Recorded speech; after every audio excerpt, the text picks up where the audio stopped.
I don't want a lot for Christmas. There is just one thing I need. Ammunition, Santa. My family is completely unprepared for the home invaders. Before we actually started rolling, we were talking about Representative Thomas Massey and his various guns. You know, I think my favorite thing about this picture actually is probably the daughter in the middle with the Uzi. Wait, so where is Representative Raymond Massey? What does he represent? Well, it's Thomas Massey. No, he's the actor Raymond Massey from Arsenic and Old Lace. He's played Abraham Lincoln. Kentucky's 4th district. Yes, apparently. but that's a thing we all know. That's actually the Covington Catholic District. Oh, no, there it is. It's all coming together, baby. Oh, no. Oh, yeah. Oh, God, is he a papist? Oh, only one way to find out, I suppose. Oh, no. Is he one of mine? I do see that he spoke at the John Birch Society's 60th anniversary celebration, though, so...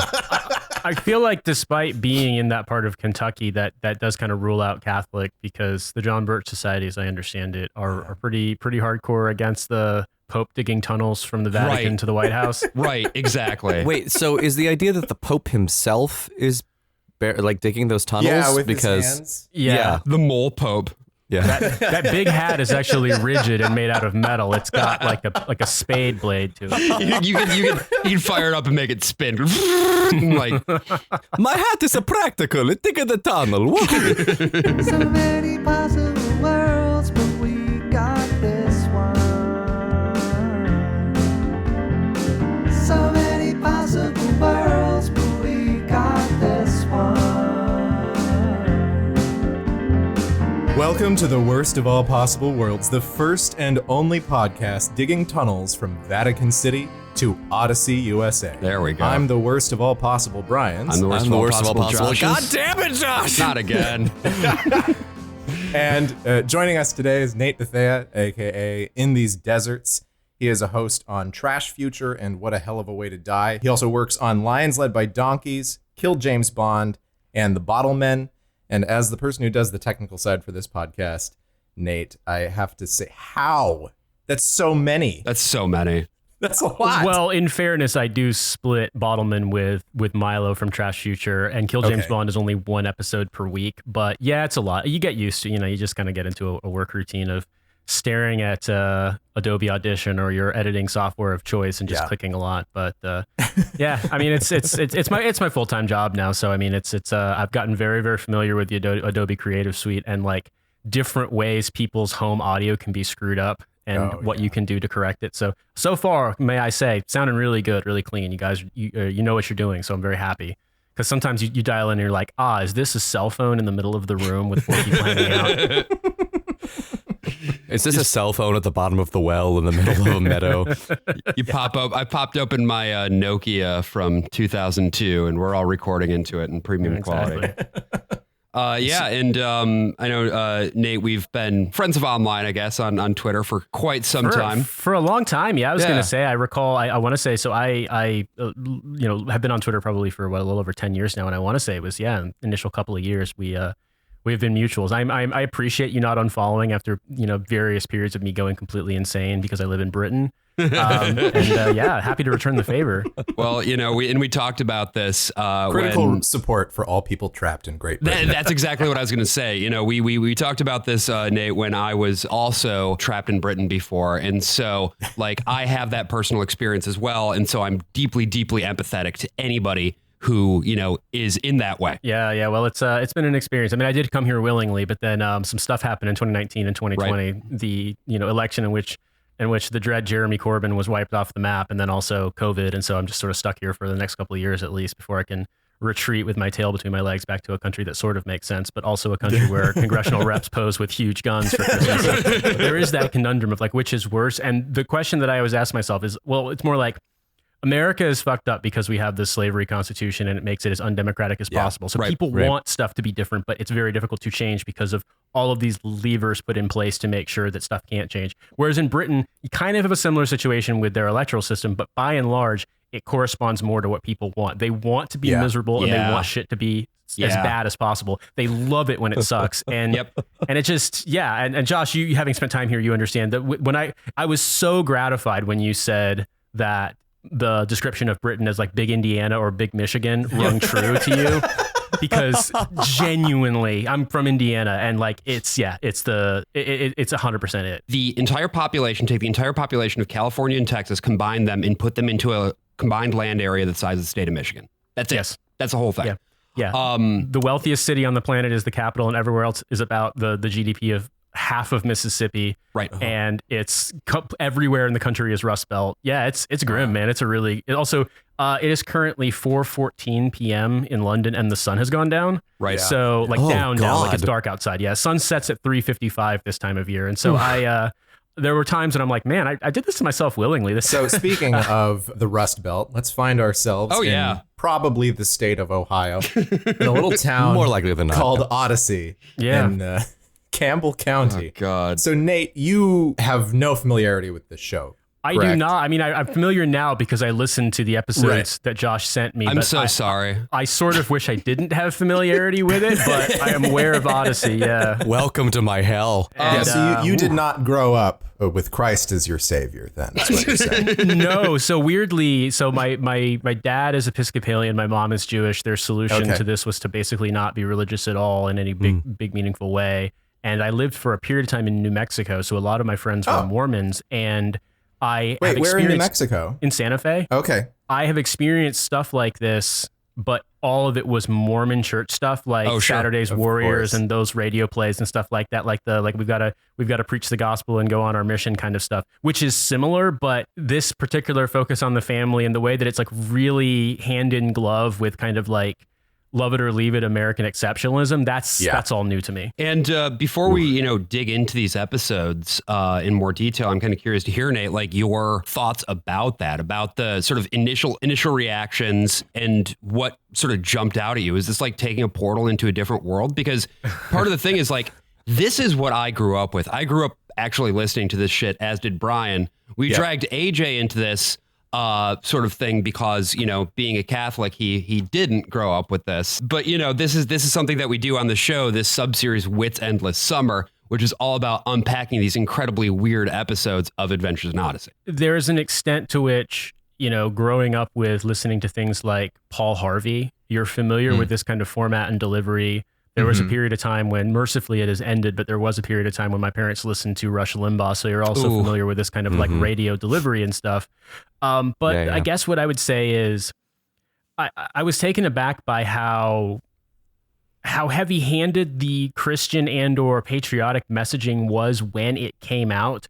But by and large, this stuff is meant to be entertaining to kids. And so at least in the episodes I listened to, it felt like the story did kind of take the front seat for most of it, but invariably it has to come around at the end to beat you over the head with the patriotic messaging. I thought the World War II, Guadalcanal naval battle stuff, that was interesting, if very kind of potted history. Like it's just sort of, I looked up a couple places on the map, made up some names that sound similar to the names on the map, and then we just told a story about it. But I realized that if it was full on, cult messaging stuff, it probably wouldn't be interesting to kids unless they were threatened with extreme physical violence and forced to listen to it. And so in this case, you could see how it's meant to appeal to kids sort of on its own. But then, like, for example, the episode about the Star Spangled Banner, reading the later verses from the song and being like, see, God has always been a part of America, and actually, like, you can't have America without God. That's what makes us special. Like that, that comes out of nowhere, and it's just sort of like, it's like you've been given this,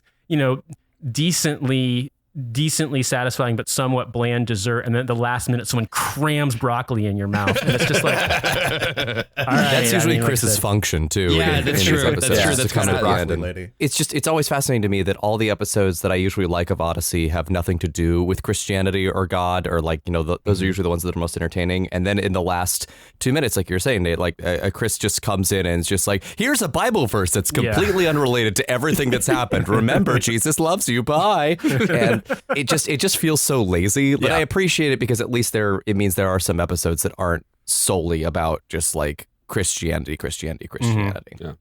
And speaking of which, this first one we get some lore, baby. Let's dig some into it. Whitaker lore. So John Avery Whitaker is this sort of godlike figure in the town. Nate, this show is still running. So it started in 1987, and they're currently releasing new episodes as we speak. Which means that John Avery Whitaker, the actor playing him, has died on more than one occasion. Twice. So it's on its third Whit. You here are listening to the very first Whit, who was Hal Smith, who played Otis the Drunk on Andy Griffith. And this is the first we're getting any kind of lore about his life as an adult. We've learned a little bit about him as a kid. We open this episode with kind of this meditation on age and time dilation. Mm-hmm. You know, Connie's like, I feel like I've been 16 forever. That's how Connie sounds. It's which is also kind of a meta joke because at this point, you know, the show's been running for a couple years. And so she has been 16 forever. She's still 16. Odyssey really could be considered like the evangelical Simpsons. And much like the Simpsons, the later seasons of Odyssey have really fallen off compared to what we're listening to here, which is like prime Odyssey. Yeah, this is the gold. This is the good stuff. Is there a cliffhanger at the end of the first Whit of who shot Mr. Burns or something along those lines? No, he goes on an archaeological expedition until they find another actor.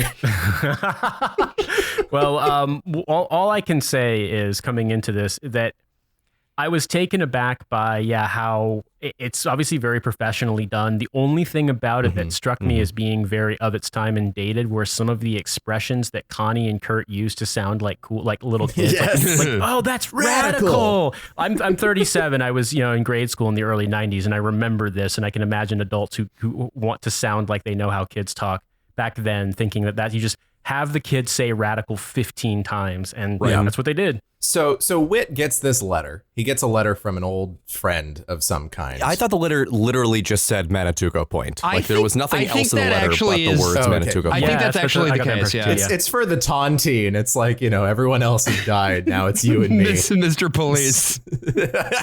There's a lot of questions I have about this episode, just structurally, like what Reginald's whole goal was in sending this letter, like why...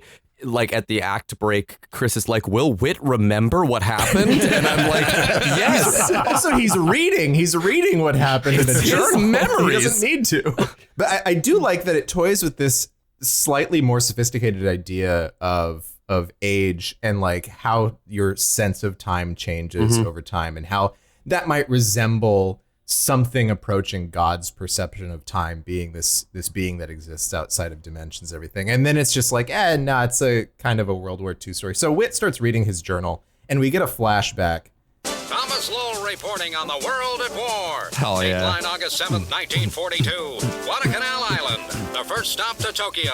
Our boys of the 1st Marine Division battled against overwhelming odds as they drove the Japanese from this remote island in the South Pacific. And I just want to know why Whit has a newsreel in his flashback.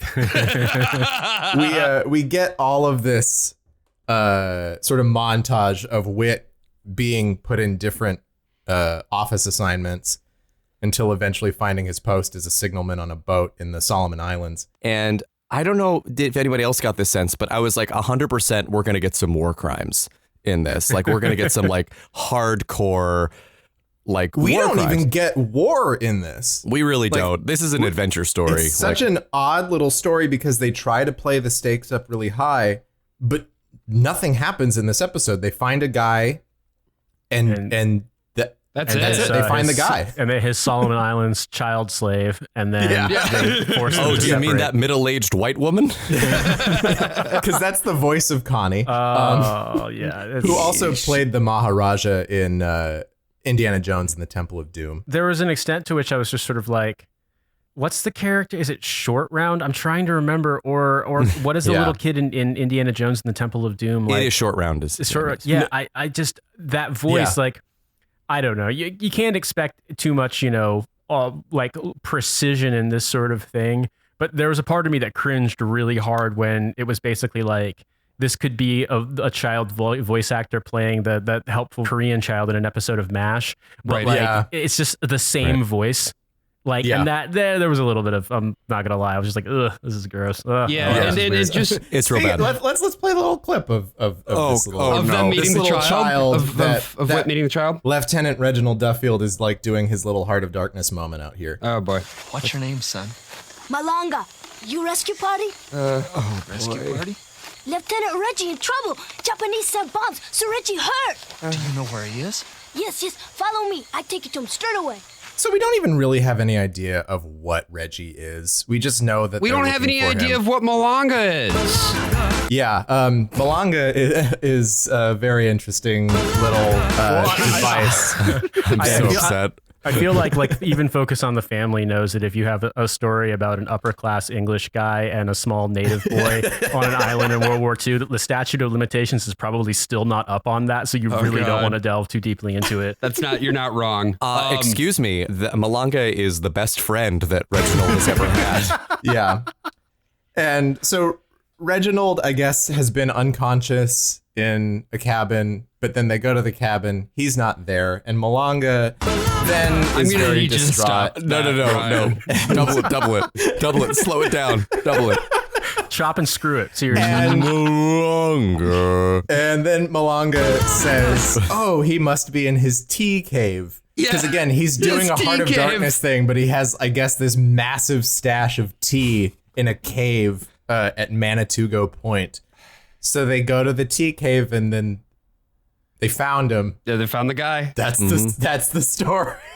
That's the whole thing. And then again, we don't know who these characters are, but the writers are still like doing an imitation of a war movie. So then they have this like tearful goodbye where Reggie leaves Malanga. Yeah. And Now go on, go. Please, Reggie. Go, Malanga. Get away from me. Get out of my sight. I don't want you to go with me. Do you understand that? I don't want to see you again. Go away. Malanga, I'm afraid you have passed out of my age of interest. You know, I went into this episode expecting a lot. I was not expecting Harry and the Hendersons. Tell me, Malanga, have you ever heard about boarding school? Jesus. Malanga, you ever hang around the gym? Yeah. It's just, I mean, watch Gladiator movies. It's just one of those things where you realize the kind of flat-footedness is because it, like you said, they have to write a quick story that cribs a bunch of tropes from other war movies. Yeah. And just kind of throws them together and makes it easily digestible. But then, taken out of that context and listened to as, just a sort of an object of storytelling. It's bizarre. And it's really, it feels like you have to come into this knowing all of the cliches of war movies for this to seem in any way plausible or interesting. Yeah. And the strange thing is with Gunga Din there, it sets it up so much. It plays this departure so hard, especially since you don't know who the characters are. And since this is a two-parter, you kind of feel like he's going to show up again and be like the plucky savior of the short round of the day. But no, that's it. That's it for no more Malanga. I have to ask, what is that from? What is that is Balaga from the musical Natasha Pierre and the Great Comet of 1812. Okay. So Nate, question for you. What's your experience with war movies? Is that a genre that you watch at all ever, or like? I'm familiar with a bunch. I mean, people may not know this about me if they haven't encountered me before, but I was in the military a long time ago, and so there was a time, like, both because of like the sort of movies that are available for you to watch when you're wasting time or killing time in waiting for something to happen, and also just out of interest, to some extent, and perhaps more critical interest after I left the military. Yeah, like I've watched a bunch of them, but I kind of avoid, especially like new ones, because basically every new American war movie is Stolz der Nation from fucking Inglourious Bastards. Like it's just, I cringe really hard at them. And so, but there's some older ones that are interesting. And obviously like there's the old standards that everyone knows, like, watching Platoon or Apocalypse Now or, Jarhead or stuff like that, or I'm trying to think of some of the other ones off the top of my head. And of course, the authors of these Odyssey episodes have such antipathy towards those movies specifically. Of course, they want more of the Audie Murphy story. Yeah, John Wayne and the Green Berets, stuff like that. Yeah, 100%. They actually do an adaptation of Sergeant York in like 2017 on Adventures in Odyssey. Oh, yeah, no. I was going to say, that doesn't surprise me that, the ones that they're going to gravitate towards are going to be those, call it the sort of, and it's weird because it's not as though every war movie made before a certain period was just uncompromisingly pro-war. I mean, you can literally go back and watch, what is it, The Best Years of Our Lives, which is not a Yeah. particularly pro-war movie, and that was in like 1946. So that stuff was out there, but it's just that, I think that this fixates on a sort of us good, them bad kind of binary view, and so the stuff that's going to, like, I think I said it before, but I think something like John Wayne doing the Green Berets or whatever, like that's sort of the wheelhouse that this is supposed to be in, but just doing the Christian Child's version. I would just like to point out some truly baffling lines in this episode. Absolutely. At one point, one of Whit's travel. Well, first of all, the voice actor playing young Whit, I think is really good. Like, I think he sounds like a young Hal Smith. He's able to capture Hal Smith's what? And I thought that was very good and very specific in a way that I actually found Duffield's British accent to be questionable at best. And I know it's not good. I obviously, like, I'm not exactly great at doing English accents myself, despite living here. But I mean, it's very obviously an American doing sort of like a pastiche upper class English accent. I mean, like, you get what you're supposed to get out of the character, but it's he just doesn't pronounce the R, and then he says ah instead of ah. Yeah, but he says ah for every single vowel change. So he's like, we don't have a plan. And I'm like, it's just plan, man. They'll say plan, just say plan. In fairness, they did capture two things about the British pretty well: their arrogance and their latent pedophilia. So, like, Well, you know what? I thought maybe we could keep the British audience from the last episode. Absolutely maybe it was not. just a fluke, but no, we're doubling down. We're losing all of not Europe. after my statements about Andrew Lloyd Webber. No, that's true. We have been ostracized. But so Whit's traveling with like a whole like platoon of people, and one of them at one point says, if it were up to me, I'd be back in New Jersey having pizza. oh yeah, what was that? I caught that one too. It was taking a little. It was like, They wait, do love their pizza there. Yes, that is what New Jersey is known for. Their pizza. Cool. Well, also that guy having the sort of like, I don't know, everyman 1940s movie accent, you would expect that he would probably have something more waspy on his mind. But I thought the voice acting was passable across the board, but but by and large, there were some weird things like that. And young Whit was quite, I mean, whoever you said, the middle-aged woman who does the child voices and who did Malonga's voice, like, that's pretty bad. It's pretty awful. But the and other she's characters, usually much better than that too. Like she's a long time seasoned voice actor. I mean, I think she was kind of thrown a script where it's like, what do you even do with this? Honestly. Yeah, fair enough. Yeah. So the episode ends with Whit just staring at a piece of paper that says Manatugo Point. And it almost sounds threatening. That's really why I thought there were going to be war crimes involved. It was more like, never forget what you did. Yeah, kind of like- thing. And that, like, somebody was going to come for him, or maybe Malanga had written this have you letter ever to him. Seen this documentary called "The Emperor's Naked Army Marches On"? It's kind of a niche movie, but it's a Japanese documentary from the 80s about it's an actual documentary. It's not fictional, about a soldier from the Japanese army who was a private stationed in New Guinea, and he was in a unit where his leadership decided to execute other soldiers for some unspecified crimes after the war had been declared over. And he basically has turned into like a super hardcore anti-emperor, anti-war guy. And he goes around basically finding these guys in civilian life when they're like in their 50s and 60s. And he's like, I'm going to extract revenge for what you did wrong because you made us do wrong things. And numerous times on camera, he assaults people that like he was in this unit with. Fuck. And it's one of the most insane, intense documentaries I've ever seen in my life. At the end, he goes to prison for basically trying to kill the son of his commanding officer and like wounding him. He was at one point in prison for shooting at the emperor. Like it's an intense movie, but it's a really niche reference. But that was when you described that just a cryptic letter with that name exactly. I was like, oh wow, they're really well read on this subject. Duffield doing And the also- Naked Army Marches On. Because the set, and like I said, because the place where he was in combat was in New Guinea. Like it's once again the sort of Japanese island hopping campaign, South Seas kind of thing. So I guess like you said, I was expecting there would be more of something to do with contact with the Japanese military, and that does happen in episode 2 a little, but only kind of abstractly in the sense that like they get shelled, but then they escape. Yeah, so let's get into episode 2, the time that you actually see combat. This is a weird thing where they're not given the typical part 1, part 2, but they are sequential episodes with different names. Right. They frame them almost as if they're unrelated episodes, which I thought was just such an odd decision. Right. Yeah, because this is a two-parter. It really is. Yeah. I looked actually at the title for this one, and I thought we were getting a return of Doug Trio. who was a character whose name we actually can't say from a much earlier episode. Whose name sounds like a racial slur. Yes. Yes. But we will actually have to talk about him again, unfortunately. No, why? Oh, Doug Trio. But yeah, no, this was another very heavy lore episode for Whit, and saw the return. I guess Reginald now has two friends, Malanga and Whit, right? Because he finally finds him later in life.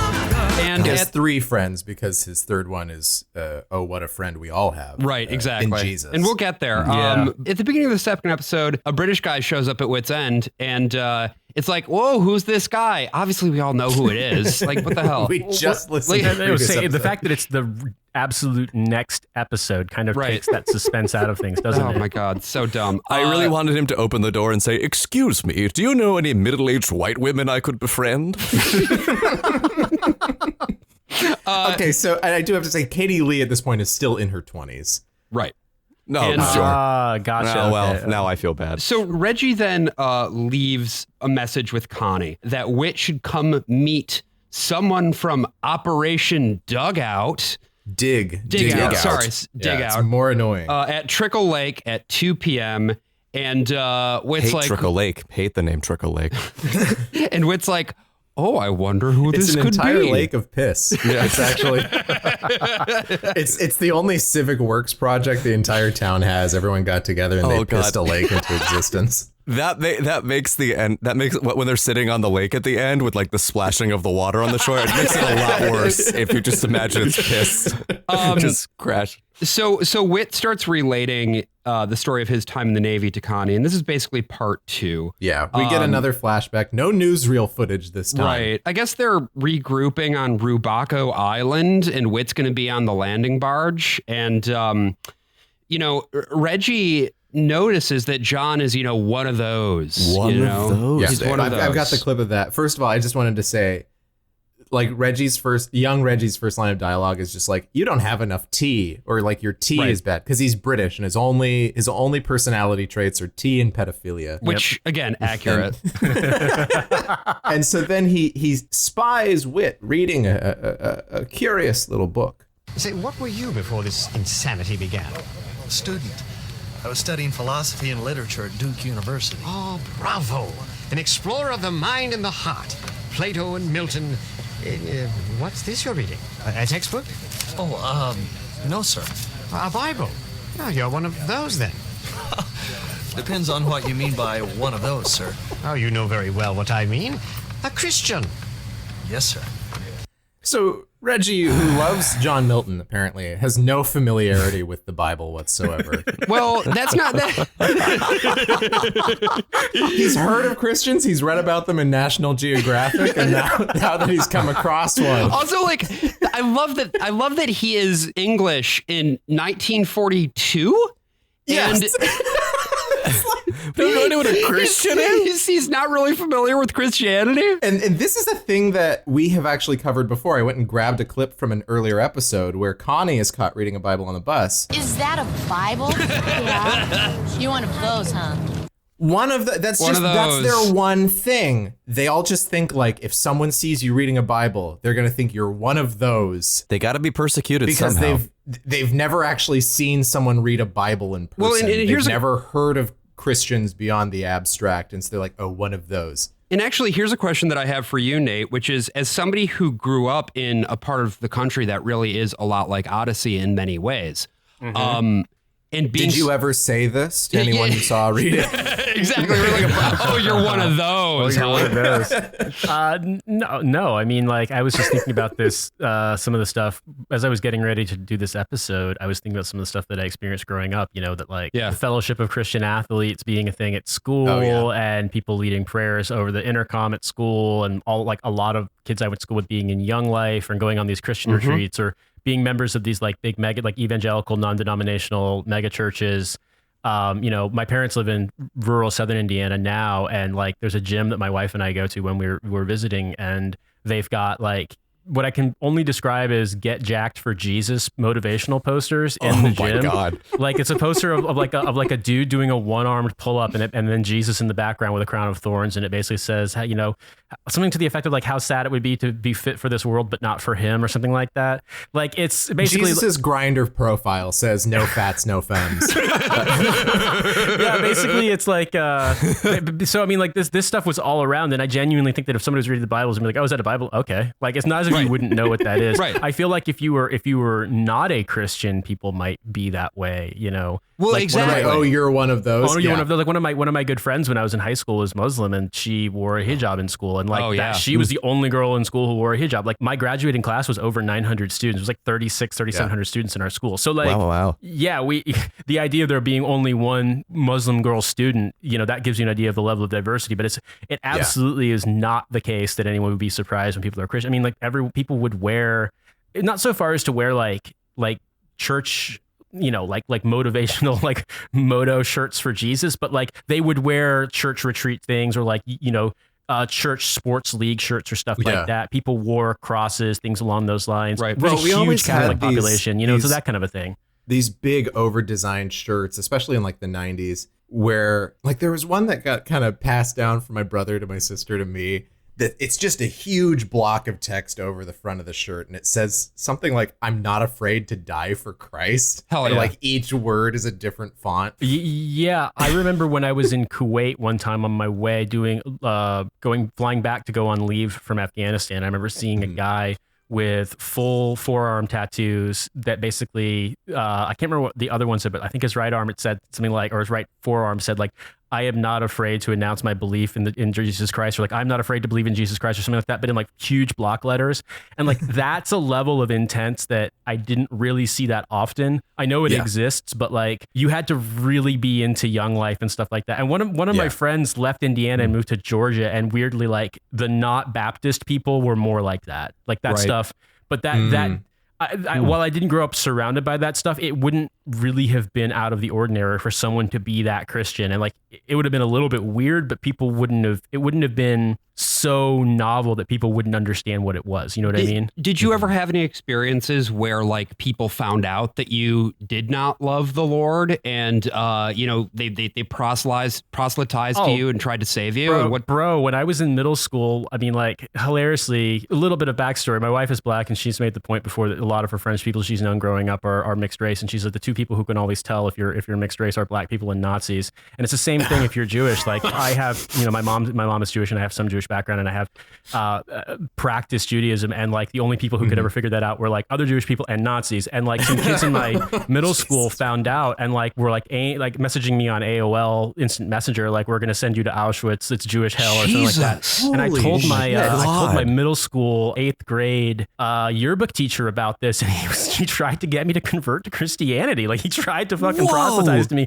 in that moment. Oh my And this, God. you went to a public school, right? Yeah. I was at Clay Junior High in Carmel, Indiana, man. Like, not a religious school. Like, yeah. So I grew up unreal. with like you grow up with it to being that common to the point where, and like the only people who, you know, how to put it this way, like there wasn't any pushback to it whatsoever. So like the idea of this being your sort of persecution narrative, like, it's very funny to me because like I remember someone getting really mad at our school because someone had defaced a sign, because at my high school the Fellowship of Christian Athletes had put up a sign that basically said, like, you know, something FCA, you don't have to be an athlete to join, and someone came and wrote, "You don't have to be a Christian either." And they got really mad about that, and it's so innocuous, like, who fucking cares? Right. But yeah, that level of and it's not like I was religiously observant. My surname is not that it really matters, because it really depends on where you are in the world. But like, my surname isn't immediately identifiable as being Jewish. And like, yeah, but people found out, and like, yeah,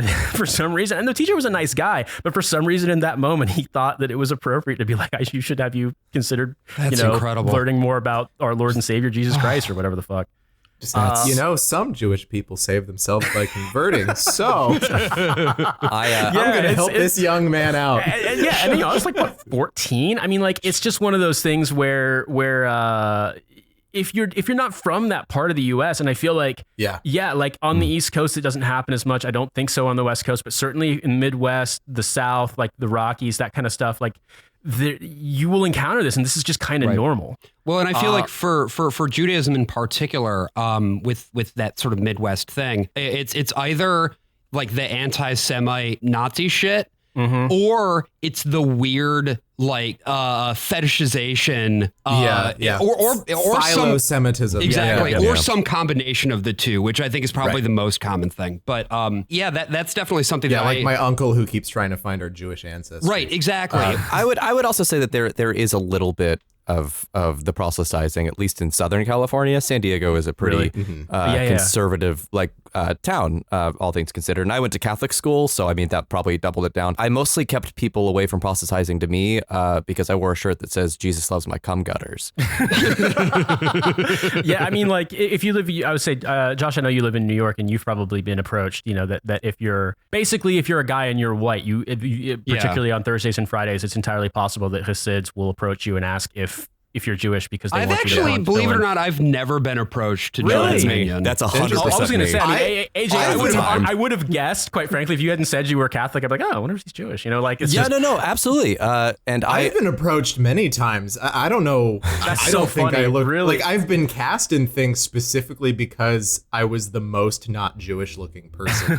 Yeah, no, you're that like someone could find. You are very much somebody who would be cast as a Nazi. Like, that's just and have been. Yeah. My Catholic school inadvisably did the Diary of Anne Frank in my junior year. So I did play Otto Frank, and it led to a bunch of I didn't have a lot of bullies, but I did have a few ones, and they decided that AJ actually stood for anorexic Jew, is what they would call me behind my back. Oh, like, sorry, man. No, it's okay. Fetishization of Judaism, I think, doesn't really happen in Catholicism as much as it does in other Christian religions. Yeah. I feel like it's just good old fashioned anti-Semitism. Yeah, well, and that 100% I think has a lot to do in terms of evangelicalism with the millenarian eschatology around the end times, and this idea that there's going to be the remnant of exactly 144,000 Jews and nobody else who gets saved at the end of the world and that kind of thing.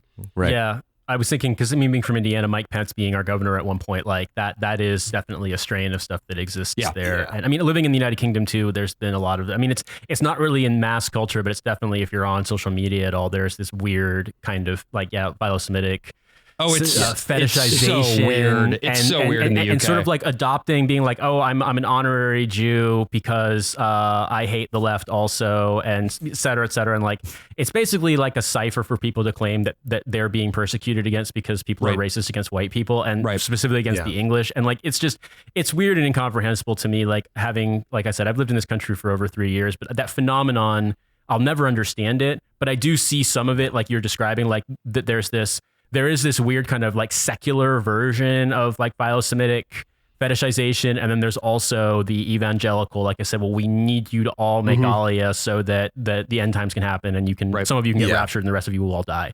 And it's weird. It's really, really weird. And to go back to that one of those thing too, you're one of those, is that there's this constant push, at least in the strain of evangelicalism, that's all about this perceived persecution, and it's it's another fetish. It's a fetish of being a martyr, right? It's like being persecuted for being a Christian in a country that in 1940s is majority Christian.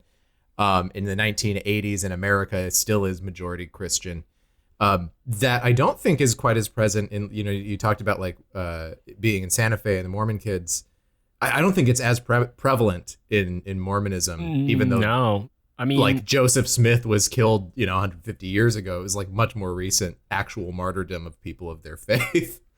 And I also grew up in New Mexico.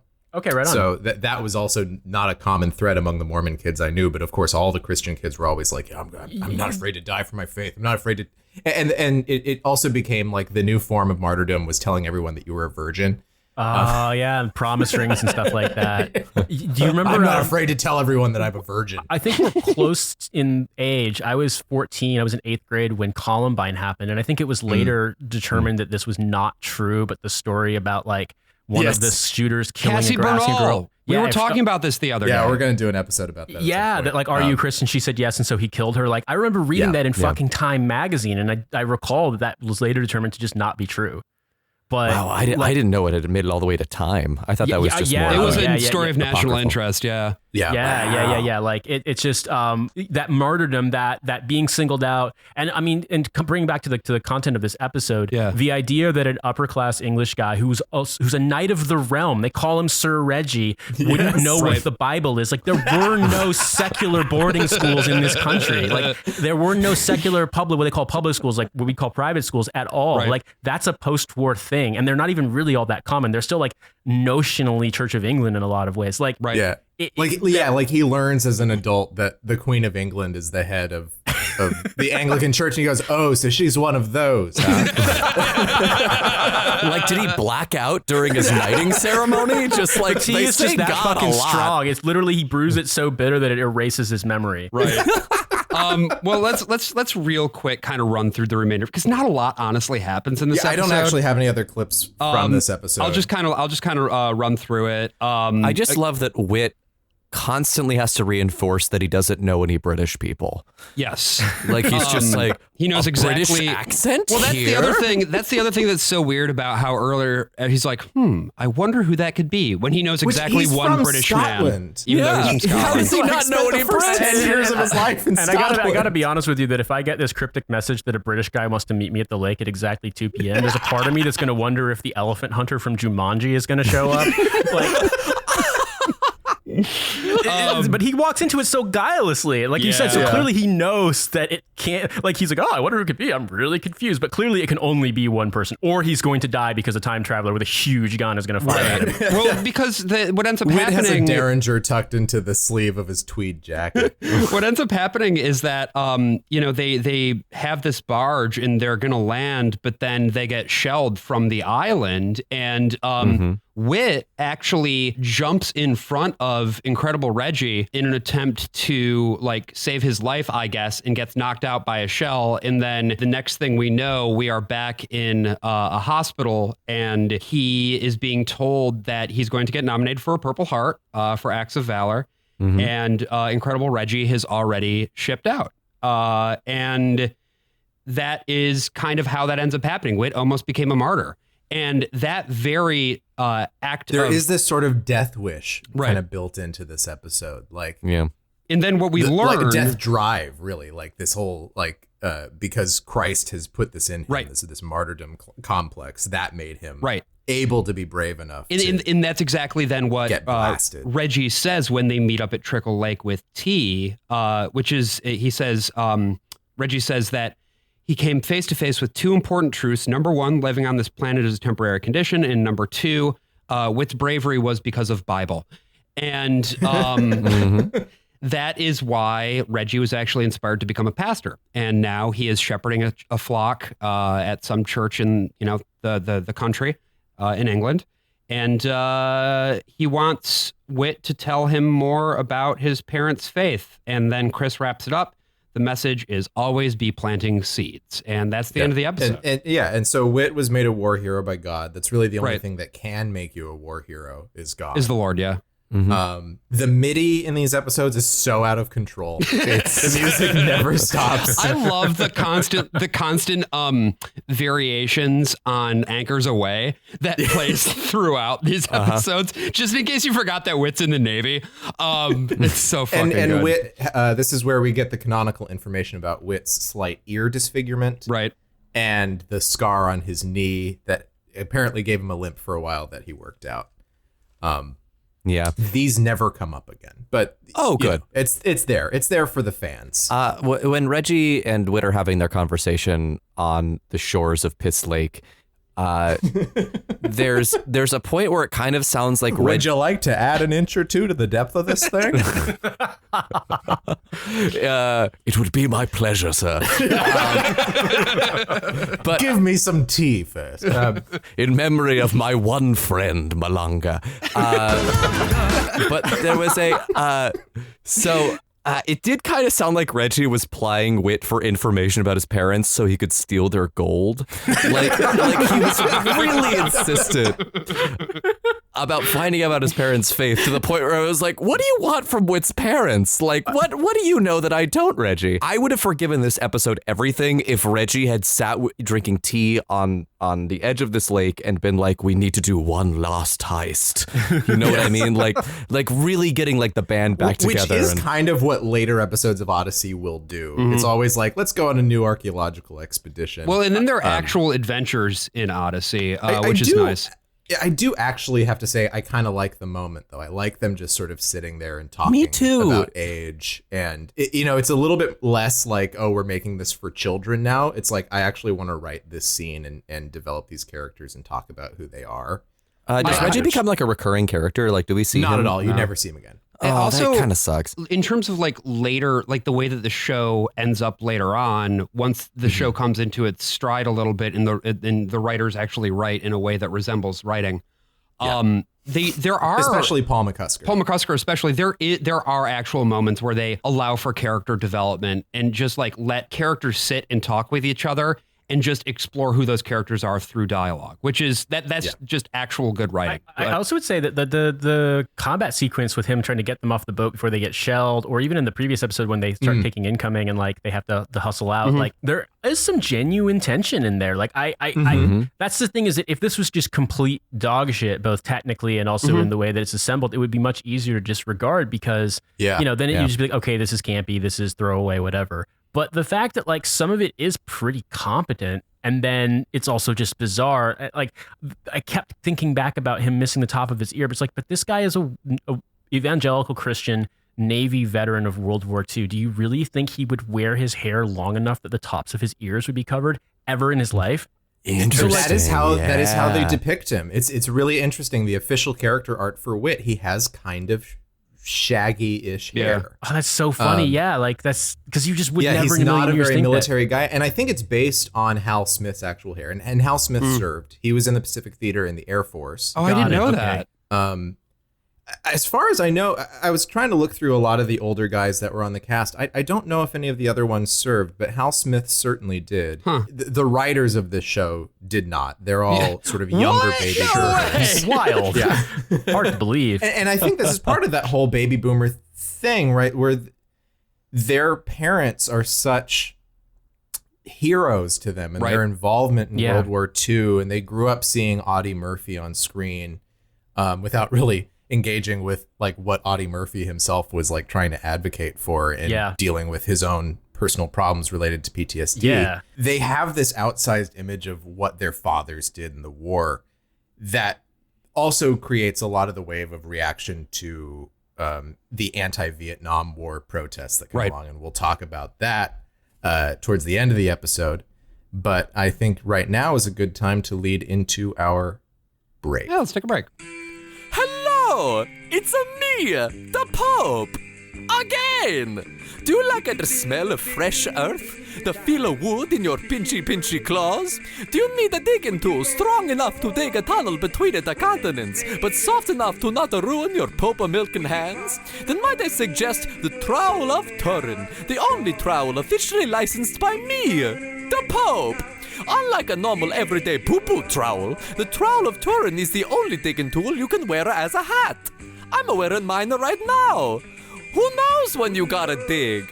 It comes in 3 exciting colors: gray, off-gray, and gilt. So buy yours today, so you too can attempt to escape your eternal enslavement at the hands of the ice cream industry, who hook you up into a machine every day and night to drain all the Popa milk from your thorax and hopefully lead your Popa family to a better life in America, while no one will tie you down to a table and coax you into producing delicious, delicious Pope's milk until you say, I can't, there's nothing left, I'm a shell, there's nothing left to kill. And they will laugh and say, there's always something left. There's always something left to kill. So make your life a little more holy, a Popa humor, and buy the Trowel of Turin today. The Trowel of Turin. When you're stuck in a hole, might as well go down. So at the beginning of By Dawn's Early Light, which I have to say because the date is going to be important for this one, it aired in April of 1991. Okay. We meet Lucy Cunningham Schultz. After a very jazzy intro. Yeah. And we meet Kurt, who is not the same character as Kirk, who is the child of the man killed in Vietnam. Yes. This is Kurt, who is a different character. And he's sort of a recurring character, too. And Lucy and Kurt are both probably around 11 or 12. They're middle school students. Yeah. It's nice to see that these characters are now returning, recurring. Nate, for a while, there have been a lot of kids that we've sent through what we call the no door, which is there's a room at the back of Whit's End where they send characters who don't come back. So it is nice to actually see kids that from other episodes. They didn't lean a lot on the idea of recurring characters, especially recurring child characters. I was learning a little bit about the production history of the show. They paid $50 an episode. That was it. So this completely went around the union. Yeah. The actors kept doing the show. The older actors just sort of did it because how was the union even going to know about this radio show that was being produced? And so with kids, they didn't know if they wanted to keep the kids around. They didn't know if they would be able to get the kids the next time. So they just kept writing new kids. But then we started getting a few recurring characters like the Barclays, like Lucy Cunningham Schultz, and like Kurt. Brian, did I ever, speaking of being a kid on a radio show, did I ever tell you that I was never on Adventures in Odyssey, but I was on a show called Down Gilead Lane, which was produced in Grand Rapids, which was like... No, but I've heard of Down Gilead Lane. That show was like sort of an answer to Adventures in Odyssey from... I don't remember who produced it, but I was on an episode of that one time in very similar situation. We need an Adventures in Odyssey that's not written by coastal elites. Yeah, exactly. But Josh, we need to find that. Very similar. I'm just gonna say right now. I think I have the episode somewhere, but very similar situation. Everybody's kind of working for scale. It's not a big gig, no union, obviously, blah, blah, blah, blah. That's kind of how you do it in the marketplace of free ideas. Anyway. Now it's a SAG-AFTRA production. This episode starts with Lucy talking about the recent spate of flag burning, and she doesn't understand why it's such a big deal. To be honest, I really don't see what all the fuss is about. I mean, a flag is just a piece of cloth, and the First Amendment does guarantee free expression. It does? Yes, Kurt. And Kurt, by idiot. not knowing that the First Amendment guarantees freedom of expression, joins more than half of Congress at this time, which we'll get into a little bit later. My understanding is that the First Amendment is the amendment that tells you that you can do whatever you want without consequence. That's my understanding of the First Amendment. That's what Lucy thinks, the liberal cuck that she is. I also like that they describe the protesters who burn flags as a bunch of weirdos. If only they'd call them sickos. Yeah, so Kurt and Lucy are in the imagination station, tinkering around with it. Lucy has never used the imagination station up to this point. However, she has been horrifically injured by it during the applesauce saga. Oh, that's right. So to give you a little bit of background, I think we gave you a little in our dossier, Nate. The imagination station is a simulator like the one Lisa Simpson imagines her school getting when they get that budget shortfall where she can, kill what Genghis Khan kills. They can experience moments in history, which means the New Testament and 1776. It's the holodeck, except that they don't know that it's a simulation. Nate, I want to ask you what you think this machine looks like. I genuinely thought that it was like a museum they went to that just had interesting, like a display with buttons on it, but the machine then transported them through time. Like the impression I got from listening was just like, oh, let's go to the children's museum or something. But it's like, instead of it having like an early 90s cathode ray tube display or something, like it actually transports you through time somehow, but kind of violently. Like there's this really intense noise that it makes. They're like rent asunder as they're traveling through time. Yeah, Each absolutely. it sounded like they've engaged warp 9 or something, and it's just like blast lines are all around them, but conveyed through audio form. But you don't go to warp 10, because going to warp 10 puts you in all places in the galaxy simultaneously, and then eventually turns you into a weird frog creature. Yeah, and you have to have sex with the other weird frog creature to procreate the species. That doesn't happen until the Novacom saga. The imagination station is shaped like a rocket. And it is in Whit's Bible room here at Whit's End. And this, of course, is a great Bible story that we hear about. Yeah, the War of 1812. One of our favorite religious documents, obviously, the national anthem. Our great victorious expedition in the second war that we ever took, and the second war that we ever won, which we definitely won. We did great here. Let's kind of dig into it. So they get whooshed. Lucy meets some Brits inside of the thing, and she's like, and this is something that always happens with these Imagination Station episodes. She doesn't understand where she is. She doesn't understand that it's a simulation. She thinks that she's like just gone into another room, I guess, somewhere, and is like, they're asking her if she's with the Madisons because they've just captured her city, and she's like, oh, you've captured Odyssey? But no, it turns out they've captured Washington, D.C., and they're about to burn it down. Dear God. Yeah, what are these accents? Lucy 5 minutes ago was like, I don't know, it's just a piece of fabric. What's the big deal? And so now God and John Avery Whitaker are going to show her exactly what the big fucking deal is. Right. By fucking like holding her eyes open. Yeah, Clockwork Orange style. And burning the White House in front of her. Absolutely. So like the commanding officer, I think it's Cockburn, right? It's not Cockburn, actually. It's Coburn. That's how that name is pronounced.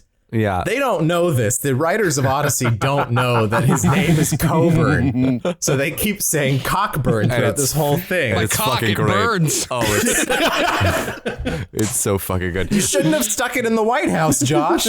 So the lead officer is Scottish, is Irish, they're all purportedly Irish English for some reason. Yeah, I'm like, oh yeah, you know who the Brits really like put into positions of authority in their military? The Irish. That's There's one something thing they did. I know about the Irish is that whenever they land on our shores, buildings start burning down. The fabric of America begins to tear. We can't lose Ireland. I'll take Ireland over England any day. Oh, yeah, we're not going to lose Ireland. I just want to lose the Irish Americans. God, for sure. That's fair. Yeah. Yes. Hey, if you're in Queens, especially those parts of Queens, fuck you and fuck your mother. So let's. Your Boston accent is really coming along, Josh. Thanks. Meanwhile, as Lucy is, meeting these British people. And this is the White House. Is that what he calls it? I thought it was just the president's mansion. Well, no matter, it shan't be white for long. Bring the torches. Torches? What do you need torches for? You can tell the synthesizer's a lot better. Fire, of course. Torches ready, sir. Proceed. No, please. I won't let you. I won't. Mistress Lucy, stop. Stop it. It's done. No.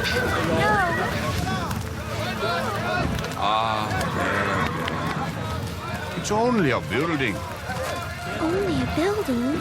So she's immediately learned her lesson in the most traumatizing way possible. I do like that this guy is like classic old Protestant. He's like, you just got to store your treasures up in heaven. And she's like, no, our treasures are on earth and they are the United States of America. Nate, as a proud American, what thoughts went through your mind and what feelings did you experience as you listened to the White House burn in this episode of Adventures in Odyssey? Yeah, I'm torn between my urge to scream "fuck off, Limeys USA" and the fact that it's like, well, I mean, it'll burn the fucking thing down too. Whatever, guys. You don't want the British Canada to be right. will be That's ours. the problem. Right. The biggest affront. There's no good guys. To be fair, exactly. he's Irish, so you're fine. Yeah, and Scottish, Scots-Irish, Northern Probably Irish, Northern Irish. Yeah. The worst of all possible London Irish. Everybody out to the fucking White House. Oh, that's good. That's really good. Northern Irish is a weird one, but for some reason it's very close in some ways to like deep South accents if you kind of know what to listen to. It's a strange one, but I would say once again, because this is made for kids, you kind of know you can see it coming, right? And you're like okay, all right, they're gonna do this thing. I think I was less thrown off by their depiction of that than the way they resolve the problems of Dr. Beans or whatever, getting I can't wait for Dr. Beans. getting arrested and then freed. Like it goes beyond Deus Ex Machina and just becomes like if they like such a contrivance. So here's the weird thing. So they send Lucy off to Dr. Beans. Kurt is up a tree on Dr. Beans's property. And Poochie's here. He's being chased by Dr. dogs. Beans' magical island. Here's the thing about Dr. Beans. This is a real guy. No, you can't. Dr. Beans is real. You can't. That can't be true. That cannot be possible. Dr. Beans this is the whole story of how Francis Scott Key wrote the song. Is that he was a lawyer in town and a slave owner. We'll get to that. Oh boy. And he negotiated the return of Dr. Beans. Dr. Beans was having soldiers were quartering in his home, which, as you know, we don't. Yeah, fuck we have around we have a with. third amendment. Quarter. Hello. Yeah, fuck you. And Beans was probably like POWing these guys. He was probably arresting them in his home and getting them sent to prison. And then the British raised their POW MIA flags on the ships, and they captured Dr. Beans. And I just have to keep saying his name is Dr. Beans. Yeah. It's Dr. Beans. How do you do this? How do you live It like sounds like a this? scrapped Sonic villain. Before he was Dr. Robotnik, he was Dr. Beans. I'll get you, Blue Hedgehog, if my name isn't Dr. Beans. Dr. Mean Beans Machine. There we go. There it is. So I love that Lucy has immediately been punished for even entertaining the notion that free expression should be protected. Kurt is suspected of being British by Dr. Beans, and so he tells Dr. Beans that he doesn't even like English muffins. And Dr. Beans, being, the Dr. Beans that we all know and love, finds that very funny. And Dr. Beans lets him down out of the tree. And Dr. Malanga Beans, as we all know. Separate. I love that Kurt and Lucy get separated again, and then they're just like, and then some things happen to Kurt. Right. We don't fucking care. Who about what cares? happens So to the this voice kid acting anymore. makes it really difficult to keep those characters separate. Genuinely, I struggle to keep Connie and Kurt separate. Like it just. Oh, I you could mean never Lucy? remember- It's Lucy, Lucy, not excuse Connie. me. Yeah. Yeah, I can't. Oh, No, there I you can't go. keep any of them separate, or Malanga for that matter. But there's just like I knew it. I had to fucking fire off the cue. It's like scrambling. Yeah, like so. I was struggling to keep. You had to kind of listen for dialogue cues as to which character was was supposed to be being discussed here, because Lucy and Kurt are hard to tell apart. The way that you know Kurt is that he always says radical. Yeah, Everything exactly. is radical all the time. Yeah. So then, due to a series of contrivances, what ends up happening is that, God, I'm just trying to make sense of my notes right now, because this really doesn't make sense, like the way that this shakes so Dr. out. Beans gets taken. Right. He basically tells the Northern Irish guy that he arrested British soldiers who were looting or robbing them. Right. But he apparently doesn't have the right to do that according to them, because he had given them word that he wouldn't conduct any action against the British, and so they then decide to arrest him. Right. I can't remember if it's the and they fancy arrest sounding guy. Lucy too. Yeah, they arrest Lucy too. They're They're just like this 10-year-old girl. You're on the ship. And then meanwhile, get on the boat now. And then meanwhile, get in the boat, Shinji. Meanwhile, Kurt is on his way to Fort McHenry because he's going to meet with a man named Skinner. Which is the more interesting part of the story. Right. But we're mostly trapped. He's going to get steamed hams. And Aurora Borealis. Skinner basically really good Chalmers. Skinner basically ends up showing up and releasing all of them from jail, and has brought along a lawyer friend named Francis. And Francis is able to negotiate, was the one who was able to negotiate for their release. Francis. Who could that be? Name before? Fort McHenry. Francis. And the admiral lets them know that he'll only release them once they've finished shelling this Fort McHenry in Baltimore. Metal Gear. Your man thinks he can leave right now. The people of Northern Ireland say no. See, Focus on the Family just needs to hire you. Yeah, clearly. So, do you want $50 a day? In this very bad piece of writing. Wait. I just have to talk about Lucy's regret about the flag burning. Oh, yes, please do. Please do. But they're not just blocks of stone and pieces of cloth. They're symbols of what we stand for what we believe. To see them burned was like having part of me burned.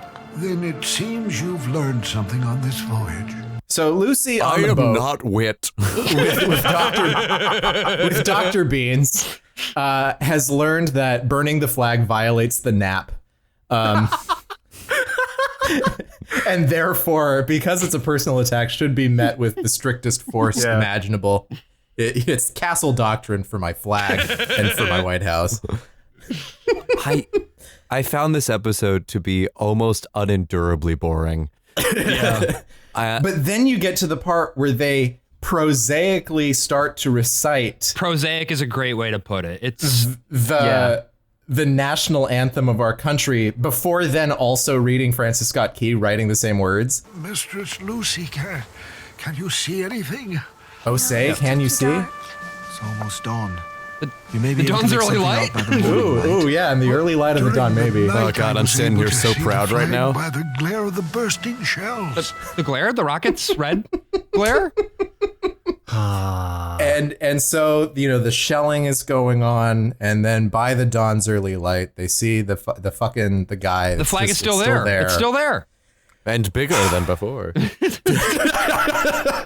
Bigger than before. There you go. And then God made the flag alive. And then Lucy still. actually comes across a draft of something that Francis Scott Key wrote, and she just reads it aloud, and it's literally and it's just his ledger of all of the slaves that he inherited by marrying into a wealthy Maryland family. Yeah, but it is just the national. There's also a draft for something called Ender's Game. Francis Scott Key was the original Orson Scott. That's card. right. Francis Scott Key card. He's actually the first into any building you want. Is that anything? He's actually the first Mormon. He predates Joseph Smith somehow. Lucy just reads the national anthem, and they play the underscoring of the tune of the national anthem, and that's the episode. Except, and then we get this insane Chris Anthony outro. But by the way, before we get to that, real quick, I also like how Whit was like, "Well, did you get a lot out of the adventure?" And Lucy's like, "Yeah." Feels like I've gone through a trauma, but sure. At that point, my note that I wrote here is just, God, this show is fucking weird. And that's even before we hit this outro, which let's go ahead and play it. And so like the message here is like burning flags violates the nap, right? Like that's the whole thing. Right. It's like this is a symbol that is actually a part of your body, and hurting it destroys you personally, and you need to do something about it. Oh, thus be it ever when free men shall stand between their loved home and the war's desolation. Blessed with victory and peace, may the heaven-rescued land praise the power that hath made and preserved us a nation. Then conquer we must, when our cause it is just, and this be our motto, in God is our trust. The next time someone tries to tell you that God didn't have any place in our nation's history, tell them about this last verse I just read from the Star-Spangled Banner. Let me just tell you. It is only through trust in God that we can remain the land of the free and the home of the brave. This is always happening to me, that people are like, God has nothing to do with the founding of America, Nate. Did you know that? Well, they're doing that, and they're asking, and then you see them. And these people are holding a Bible, and you're like, "What's that?" And that's just like the way it goes, back and forth forever. They get through this whole thing, and they like tell this story that's all about how America is great, and you need to suck its dick. And then they're like, "Oh shit, we forgot to mention God. Wait, give Chris some copy about God." Yeah, exactly. It's God tells you to suck this country's dick. Right. If anyone tells you that God doesn't have anything to do with our nation's history, tell them about that. I'm picturing... Tell them about Francis Scott Key's last verse. Don't tell them about the middle verses. Don't bring them up. Don't bring them up. But I picture the scene in Don Hertzfeldt's Rejected where a person walks into a silly hats only party and not wearing a silly hat, and they all look at him, and then it cuts to the Family Learning Channel, and then it cuts back, and they're all just beating him with baseball bats. That's what I feel like the reaction would be if someone said, well, God doesn't have anything to do with America's history, and you're like, well, let me tell you about Francis Scott, and then it just cuts to like just a whole bunch of bats being beaten on this one person. Like, Francis Scott Key card. And like, that's the funny, like, the issue that they want to talk about is not people taking the Christ out of America. It's about people burning the flag. Right. And this seems like a weird thing, right? It seems like a weird thing for them to be fixating on, is this flag. Well, and that thread doesn't really get wrapped up, because at the beginning of the episode, the whole reason we get into this in the first place is that Lucy is supposed to be writing an article about flag burning. It gets wrapped up in the real world. So this is one of those things where it's like, kids are definitely seeing something on the news. Let's make something that tells them what to think about that thing they're seeing on the news. Wasn't there some sort of struggle back in those days about trying to pass an anti-flag burning amendment or something? Yes. So I'm gonna get into this for a minute. So we're gonna go back a little bit into flag law. The best law. Brian's getting horned up here about flag law. So the flag desecration became like this big movement in the 1890s, people not wanting the flag to be desecrated. Now, this didn't really have to do with people like burning flags or trampling them. It was more about advertising, especially if you like think of the gay 90s or the turn of the century in the West. Like the first image you get in your head is of everything draped in American flags, right? Yeah, it looks like BioShock Infinite. Yeah. And so a bunch of people were like, hey, this is kind of fucked up. That like everyone's just like using flag stuff for their branding, for their signs, for their labels. We're going to make laws about this. And so it becomes a big state by state by state by state movement. They tried to get a federal bill passed in the 1890s. It didn't go. So they eventually got every single state into this. Over the course of about 30 years, every state had a flag desecration rule in place, which it didn't have before. There's like one story of a guy getting hanged in New Orleans when the Union occupied it in like 1860, 3, because he burned an American flag. But that was, of course, an act of war, and he was killed by like a military tribunal. That's not really built into like the country's own laws on the flag. Well, and that's the thing that's worth noting too, I think, in general, is, you know, when in many cases when you talk about burning the flag and just the nature of what the flag is, you know, it is a symbol of national sovereignty, right? And so I think historically, before we get to sort of the culture war around the flag, when you're talking about somebody who is like, you know, a potentially unrestructured Southerner who still sympathizes with the Lost Confederacy burning the flag, that means something very, very different from some fucking hippie burning it. You know what I mean? And that was even still as the war was going on. So it's a very different sort of thing. So in 1907, there was a conviction of Stars and Stripes beer because they had a label with an American flag on it, and that was found to be a desecration. That went up to the Supreme Court. It was upheld because it was not argued on the basis of free expression. We actually don't see a free expression case in the Supreme Court of the United States until like 1919, to let you have an image of how the First Amendment was seen throughout the 18th and 19th centuries. Sure. So the text of the First Amendment specifically, too, says that Congress shall make no law abridging the freedom of speech, right? Which doesn't necessarily exclude states. Sure. 20th century legal doctrine starts to change this idea. So we get Schenck versus the United States in 1919. Oliver Wendell Holmes establishes the concept of, you know, shouting fire in a crowded theater. That speech expression that presents a clear and present danger, that can be abridged and prosecuted. If it doesn't, then it can't. That's the first real statement we get from the Supreme Court about this issue. And he uses that to uphold a bunch of people who were advocating against the draft during World War I. They were also socialists. So this is part of the first Red Scare as well, because the revolution has happened in Russia. Oh, that's right. Everyone's starting to freak out about how many American communist groups there are in this country.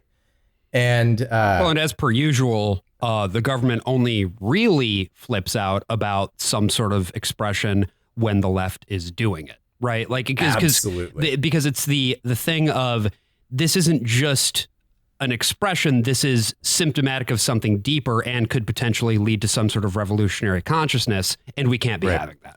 And what you find is that this is also targeting a lot of Jewish left people in the United States. So the next big case. Sorry, Nate, were you going to say something? I was just going to say, I know it's okay. I was just going to throw in that if any of you have spent time or lived in the South, like, you will be familiar with seeing things, for example, like Christian academies, you're sort of like what you might call sort of modern day private Christian segregation schools. and everything is draped in American flag stuff. They're like Patriot Academies and stuff like that. I remember seeing that when I lived in North Carolina.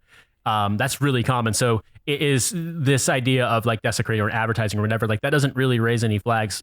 Right. Not meant to make a pun here, as long as it's the sole province of the right. Like they can be used anywhere. Like in fact, it is to this day. Like it seems to be a point of pride to flex putting the flag on everything. It's just absolutely. Well, and the whole flag code stuff like is invariably only ever wielded against people who are using it as a political protest against what America does.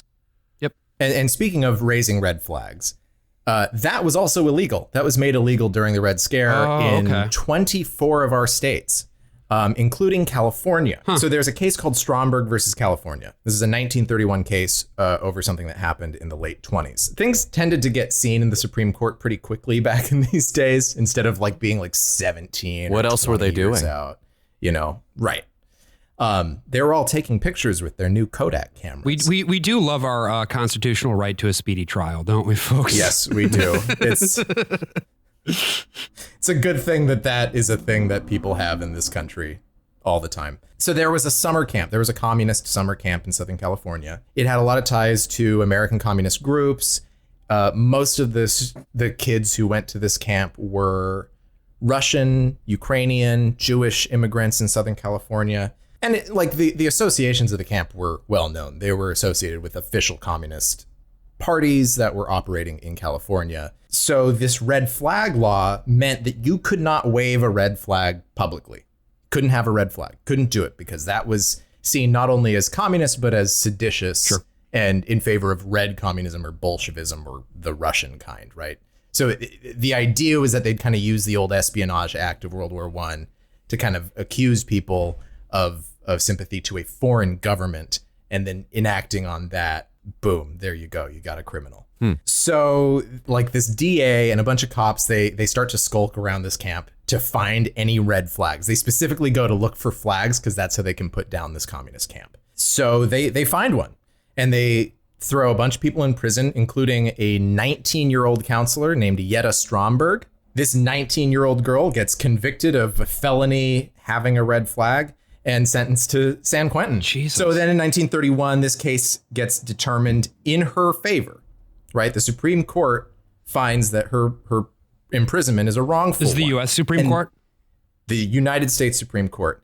And they use the basis of not only the First Amendment, but the 14th Amendment. And this is the first time we do that because the 14th Amendment makes very specific clauses on not letting states abridge rights. Right. So by using the 14th to modify the first, we all of a sudden have this major expression case, and it's now legal to have a red flag.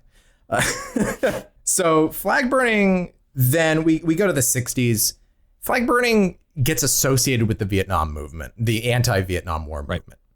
Those guys were burning everything, man. They were burning their draft cards. They were burning flags. Draft cards. That was more common. Burning flags is not that common. There were flag burnings that were going on at this time as part of other movements, but there was a big, highly publicized moment where an American flag gets burned in the middle of Central Park in 1960. Because I remember one of the inciting things with the Hard Hat Riot was that people were carrying the North Vietnamese flag, but not burning American flags. Like, as you were saying, like it's not interesting. I don't recall it being that. I mean, obviously I wasn't alive then, but reading about it, I don't recall this being that common of a thing, but it definitely is invoked as this symbol of depredation of. I mean, in general, people, and there were other countries that burned our flags. In Sweden, you can see pictures of protests where they were burning American flags. You can see the same thing in Amsterdam. So there were flag burnings happening, but not really stateside, except for other kinds of things. It also, like, I would say burning flags isn't, in general, burning American flags isn't that common in general. Like it's no, it's really never been that big of a thing. I mean, people tend to lose their mind when you try to do it, even like if it's a sympathetic group of people. I feel as though that's the most common reaction that I've ever heard, like to any discussion of it. I've never seen anyone do it. I've been to a decent amount of protests. What I've just heard is absolutely. Even if someone tries to, normally the people are like, don't fucking do that. That's stupid. Like, come on, man, do that kind of thing. Even left protests, like which I've been to a fair number of as well. Like generally speaking, even if you're avidly anti-American imperialism, it's a gesture that I think in many cases does more harm than. And I think people react to it really negatively. Yeah, even exactly. People, Well, that's why. A lot of the big cases that it has to do with. There's a Supreme Court case with Street versus New York,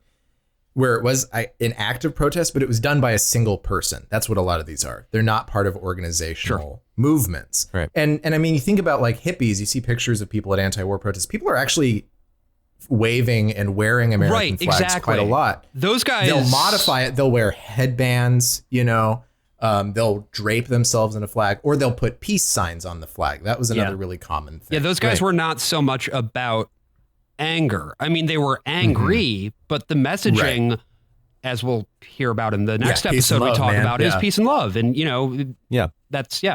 But they were hypocrites, Josh. But that's the thing, is that they were all just one protest happens. Right. It was a big protest in Central Park. You get a nice picture of a huge crowd of people and a single burning flag. This becomes an issue. And so in 1968, we get the Flag Protection Act. That gets just rushed all the way up to the White House and signed. And so then it becomes 68, illegal. Was that Johnson? Or Nixon? Well, Nixon wouldn't have been inaugurated. That's Nixon at that point. So Nixon wouldn't have been inaugurated until 69. So it would have been Johnson. Yeah, that's right. Yeah, so it was pretty uncontroversial in Washington, D.C. to just say, let's make it illegal. They made it illegal to burn, deface, trample, shit on, whatever, with the American flag. They include this clause about it's not malice. It's like it has to be done to spite the flag. I think it's spite is the word that they use. This brings us to 1984. Yes, literally 1984. They made free speech illegal. That's right. Yep. Gregory Johnson, a member of the Revolutionary Communist Party. I'm not going to talk about that particular organization, but he burned a flag in Dallas, Texas, outside the RNC. I wouldn't do that. It's kind of funny though. You gotta admire where the credit is Stones. due. Like Yeah. that's pretty funny. But like, this guy later in life was also known for he'd go to anti-Iraq war protests with like a severed pig's head that he'd drag around on a leash with so he's like that. He's that hanging guy. from it. Okay, cool. He's that guy. The pig guy. This is kind of trending. So he's trending more towards sort of we live in a society than anything else. He's pretty Joker-fied. So Johnson, his case actually he actually gets it reversed by the Texas Court of Appeals, and then that is upheld by the United States Supreme Court. He gets represented at the Supreme Court by William Kunstler, who was the lawyer who represented the Chicago 7. Watched a wonderful documentary about that on Netflix recently. Yeah, by your friend. Yep. In 1989, the Supreme Court then determines that flag in a 5-4 decision. I think Scalia ends up on the side of the majority. They determine that flag burning is protected symbolic speech protected by the First Amendment. So immediately after that decision, Congress starts to scramble to revise this bill, the Flag Protection Act, because it's like, this is completely fucking toothless. They can't, because it's based on the idea of expression and criticism and spite. So they remove the whole spite thing. They're just like, just shitting on it and trampling it and burning it. That's just illegal, just on its own. That's going to be fine. We're going to do just fine. So they get that passed. They try to get an amendment passed. There's a little bit of movement towards that. It doesn't really go anywhere just yet. But the law itself passes on the 28th of October. So on the 30th, Gregory Johnson, the same man, along with 3 other people, goes to the steps of the Capitol, hangs up 3 American flags, and sets them on fire, chanting, "Burn, baby, burn," until they're nothing but cinders. Burn, baby, burn. But when did he send a burning flag to Margot Robbie, is my question. So they all get arrested, all 4 of these guys. Those 3 other guys get charged, and Johnson is not charged. The U.S. Attorney's Office determines that there is a lack of sufficient evidence that he was, I guess, burning the flag with the 3 other people he was standing with, chanting with, and then also saying to them, "Burn, baby, burn," that he was burning it. I am actively burning this flag. So like, how about, okay, so the guy that there was a Supreme Court case about, how about we don't prosecute him? This is our brilliant political move. So Johnson immediately goes to the press and he says it's an act of cowardice that he wasn't charged. Sure. It was a miscarriage of justice. It's a miscarriage of justice that he's not getting charged. I'm walking free on this earth. That's awesome. What a cool guy. I will behead so many more pigs. Yeah, I mean, you have to respect the guy who genuinely wants to piss these people off. But yeah. I mean, The dude seems like he has a fucked vibe. It's sort of like Church of Satan. It's just like sometimes I really like the stunt. Right. Yep. So there's another group of Seattle activists that also burned a bunch of American flags the day that the law got passed through Congress. So all their cases are put together in the Supreme Court. They're actually tried the next year. This actually moves very fast, weirdly. And in another 5-4 decision, the Flag Protection Act is completely struck down. Okay. So that brings us to the year before this episode comes out, where Lucy learns that she's a liberal cuck and has to have the capital. It's okay, Whit uncucks her. It's fine. Yeah. No, Whit is the Dr. great William uncucker. Beans uncucks her, sir. Dr. Beans! that is true, yeah. Dr. Beans, I've been cucked. I need an uncucking procedure, Dr. Beans. Quickly, get in my spaceship. Here, Malaga. Oh, God. So is there something else that happens here? Yes, there's a little bit more just because. So then in 2016, Gregory Johnson once more burns a flag at the 2016 RNC. Oh, he went back to the arrested. RNC. He wanted to be at the RNC. And then in 2019, Dan Bongino. In 2019, the city of Cleveland ends up paying out about $250,000 to Gregory Johnson because the arrest was determined to be unconstitutional. What a great like little racket. You go around, burn flags, court, legal action, and then the guy collect. knows the guy knows his rules. his lane, and he stays in it. Rules. So Gotta get a gimmick. we do get more movement towards the constitutional amendment and towards another bill. So like Hillary Clinton tries to get another law passed about flag protection. That fails. Then they try to get a constitutional. That happened while she was in the Senate, or while she was in the Senate. Oh, yeah. I don't remember that. It was like one of her two big things were like ban Grand Theft Auto and keep the flag from getting burned. Right. And I mean, honestly, what a fucking dumbass. Who is this woman? That was her project for 6 years. I feel like it's just wild. Maybe people didn't realize that by alienating everyone who listened to MXPX in the early 2000s, that they were setting themselves up for failure in 2016. So then the constitutional amendment thing tries to go through. In the 90s, they tried to get it passed through Congress and the Senate. They couldn't get their 2/3 majority, but they did get majorities, which is just awful. In 2006, the constitutional amendment thing happens again. They vote on it in the Senate. They miss the 2/3 majority by one vote. Hillary Clinton votes against it. What? Yeah. So that's really interesting. I mean, I feel like even if it had been passed and said, there's no way they could have gotten 2/3 of state assemblies to I don't think so that. either. No. Yeah. I don't think that we really live in a world where we'll ever have another constitutional amendment. No, not under this constitution so anyway. The whole 1991 context about this spate of burning flags is really about 7 people, right? It's a case that involved one fucking guy. And then it became a case that involved 7 fucking guys. Yeah. It is wild to remember. I mean, because I wasn't really paying attention to politics at all when I was a little kid. Yeah. But then as I got to be, closer to being a teenager and, this stuff was in the news, how much of like a conservative boogeyman this was and how much it felt like every politician was obligated to opine on whether or not they thought we should ban flag burning and so on and so forth. Like, it just you've kind of jogged my memory of certain 90s controversies, and this was definitely one of them. So it's just so weird because what I realized was I can't even remember the name, but there's always like so many cartoon strips in syndicated newspaper cartoons that are like, these kids and they all talk in Republican talking points all the time. Like there's lots and lots of them.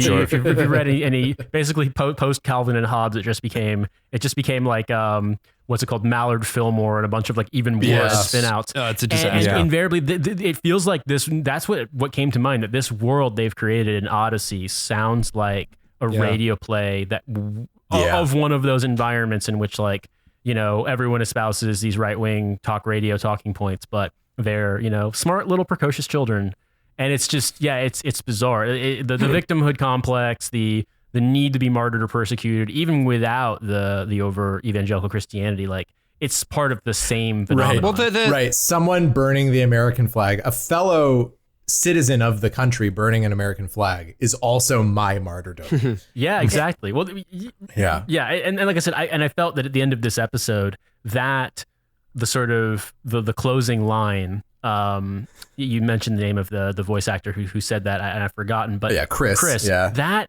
that felt more out of sync or tone deaf to the rest of the content than any of the other little pronouncements at the end. Absolutely. Yeah, absolutely. There was a guy in my neighborhood growing up who would go around to people's houses, and again, San Diego, fairly conservative. I grew up in Escondido, California, which was Time Magazine's 11th most conservative city in the United States. We couldn't even break the top 10, and he would just go. Escondido is never in the top 10 of anything. No, sure isn't, except for meth labs and serial killers. We got those in droves. But there would be, in our neighborhood, there would be flags sort of displayed everywhere. Even our house had an American flag put out front. And I guess for the 4th of July, we had put little flags in the ground. And what this guy would do is he would go to people's homes, and if there were any flag violations whatsoever, if the flag was flying at night, for example, no fucking way. or if the flag was touching the ground at all, he would come up and he would scream at you, regardless of because I remember I answered the door. I was expecting like a guy with a clipboard. That's actually what I was expecting to your door. Yeah. Well, he didn't have a clipboard, but he came up and he was just red faced and like very, very angry. And I was 8 years old at the time when I answered the door, and he's just started screaming at me that I was disrespecting the flag, that my family was disrespecting the flag, and spat in the face of everything that he had fought for. And if we didn't take the flags out of the ground, he would be forced to take action. He was never clear about what that action was, but he's going to report you to the flag police. Well, exactly. He's definitely one of those people. He probably did call the police all the time, and was probably just one of those nuisance guys that they're like, yeah, just listen to him and hang up. And it really colored my opinion on the flag, and even because I remember even thinking at 8 years old, being like, this feels like a little much.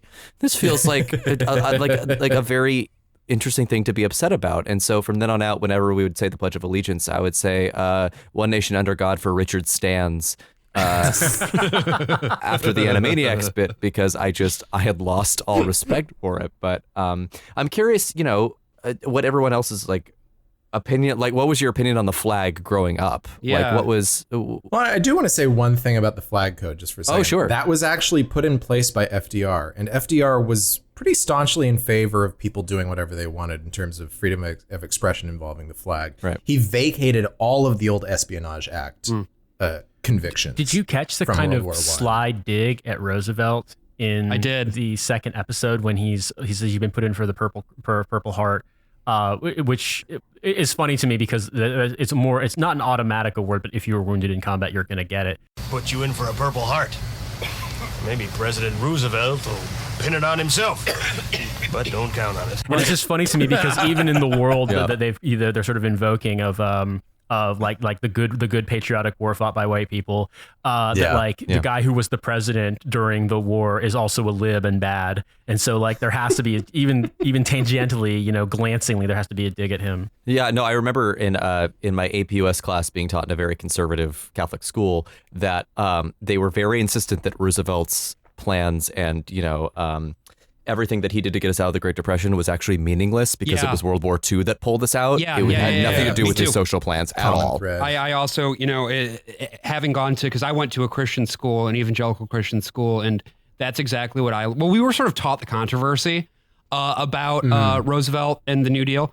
But I would say... was New Deal evolution or intelligent design? Exactly. But I would say leaning more toward the side of the New Deal was a largely worthless program that maybe propped the economy up a little bit, but ultimately it was the war. And then similarly taught the controversy around the dropping of the bomb, leaning heavily toward the side of it was necessary to avoid, additional bloodshed, et cetera, completely glossing over the fact that it is one of the worst war crimes in all of human history. I don't really recall. It was a long time ago. I recall being taught, going over this in AP US history. I had this weird class that we took at my high school where you could sign up for it, where you took AP US English and AP US history together. And so it would be it was block scheduling classes, but it met every day of the week. And so it was, we'd be learning about American history but then also reading the literature from that period and, kind of tying it in. And it was an interesting class, but the history instructor, that actually seems like it was works, great. yeah. But the history instructor, it was funny because the English instructor was like a very much like structuralist trained, formalist, everything is about like these sorts of like the Cleanth Brooks style of literary criticism English instructor, but she was great. She was also pretty left leaning. And the history instructor was like a dude who failed his physical, but really wanted to fight in Vietnam and was super conservative. And so interesting dynamic in the room, but I genuinely seem to recall it being something along the lines of like alphabet soup agencies, money spent on every dumb thing, the war saved the economy, blah, blah, blah, something along those lines. Right. But I mean, I realize now that it was 20 years ago. So like, I don't really recall that much in detail. I think specifically on that idea of like a guy who couldn't fight in Vietnam, but wanted to is a great topic to keep in mind as we go into this next episode, 60s-Something. Oh, hi. I was just looking at this old picture book from the 1960s. Boy, the styles were pretty wacky back then. Of course, they weren't the only thing. There were some pretty wacky attitudes going on back in the 1960s as well. Some wacky attitudes. Real wacky attitudes. They're being like, you know what? Nothing happened in the 60s. Everyone just went insane, and now we're trying to forget about it. She later then says like, look at this guy's hair. It looks like his head exploded. And I'm trying to think of like, who is she talking about? Like, she was talking about John F. Kennedy, actually. Hey, you know what? 60s. You're right. Holy shit. This is one of those interesting things where it's like, of course, this is going to be about more Vietnam War grievance. Whit's son, Jerry, died in the war. There was a whole Vietnam War grievance episode really early on. This is built into a lot of what Focus on the Family is doing and what Adventures in Odyssey is doing. Because one of the more counterintuitive details is like with Gallup polling, the Vietnam War was always much more popular among younger people than it was among older people. The under 30 crowd was always like 20 or 30 points higher than the over 49 crowd. I mean, that makes sense because the Greatest Generation actually remembers what war is like. Yeah. But Odyssey seems to think war is just adventures and mishaps, and you make British friends out of it.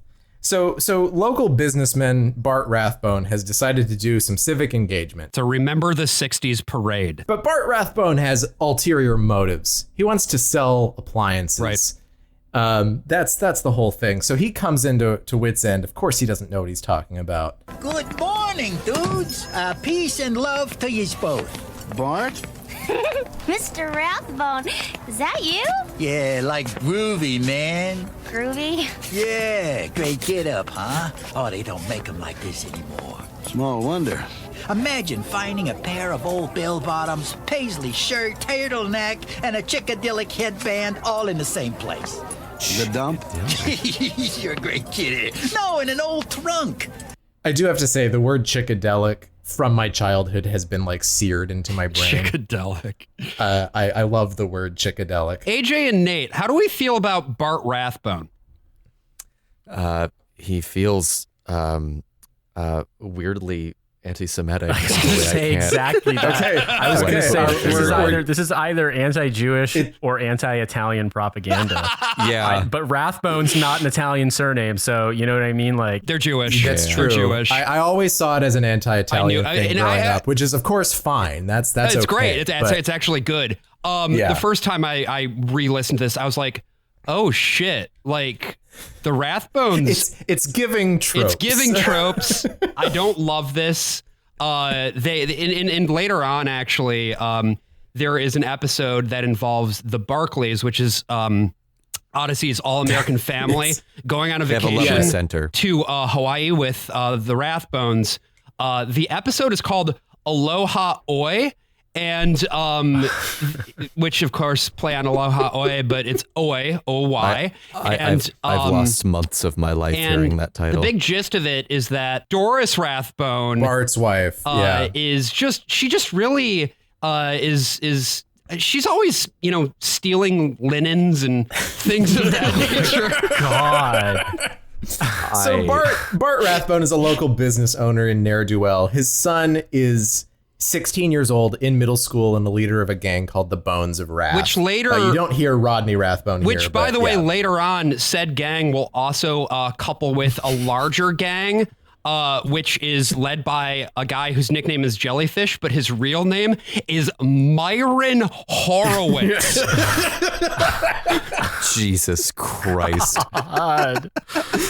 Myron Horowitz, he used to be in the JDL, and it's so good to be noticed and perceived,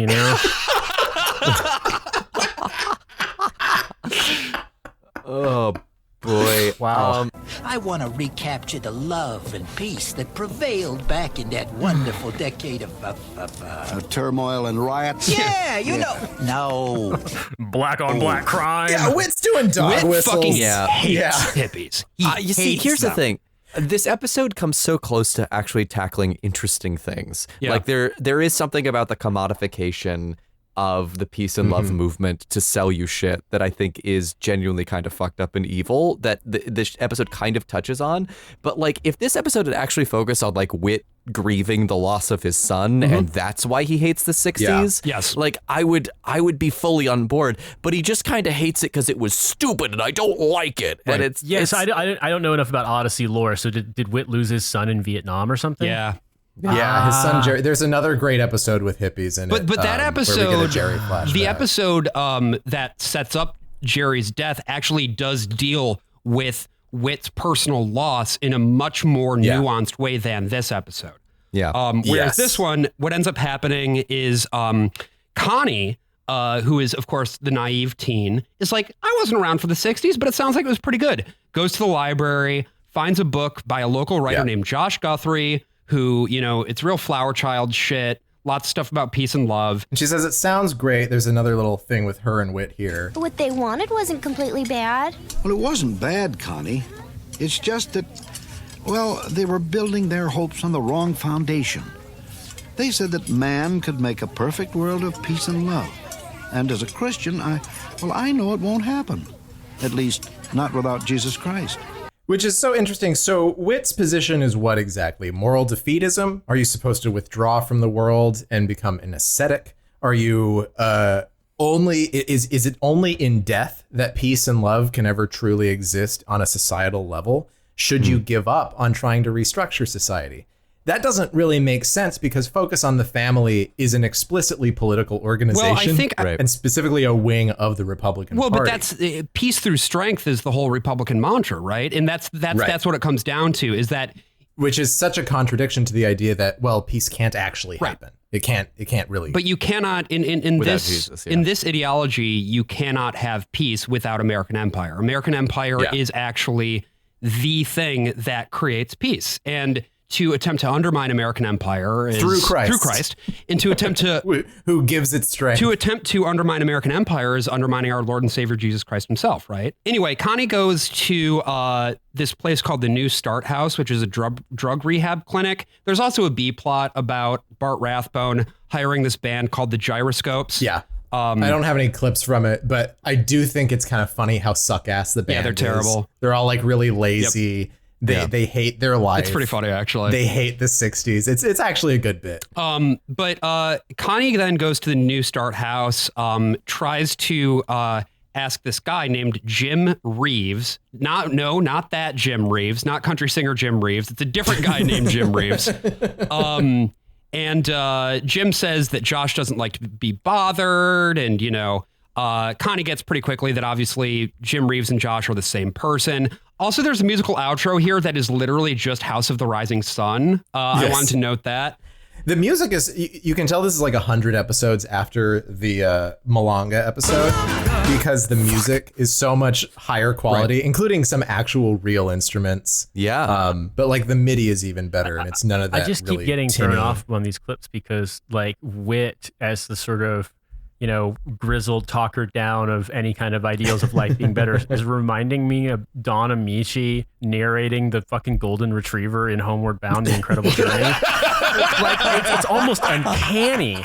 And so I'm just like, Oh, like, it's like, imagine if the lovable grizzled dog hated hippies really badly and also said that life is supposed to suck because the kingdom of heaven is your eternal reward. And it's just like, ugh. Can you imagine him trying to get out of the hole and sliding back in and just saying, oh, these fucking hippies, and the cat and the dog be like, let's leave them. Let's leave them in this mud hole. Yeah, Michael J. Fox, secret Jewish bull terrier.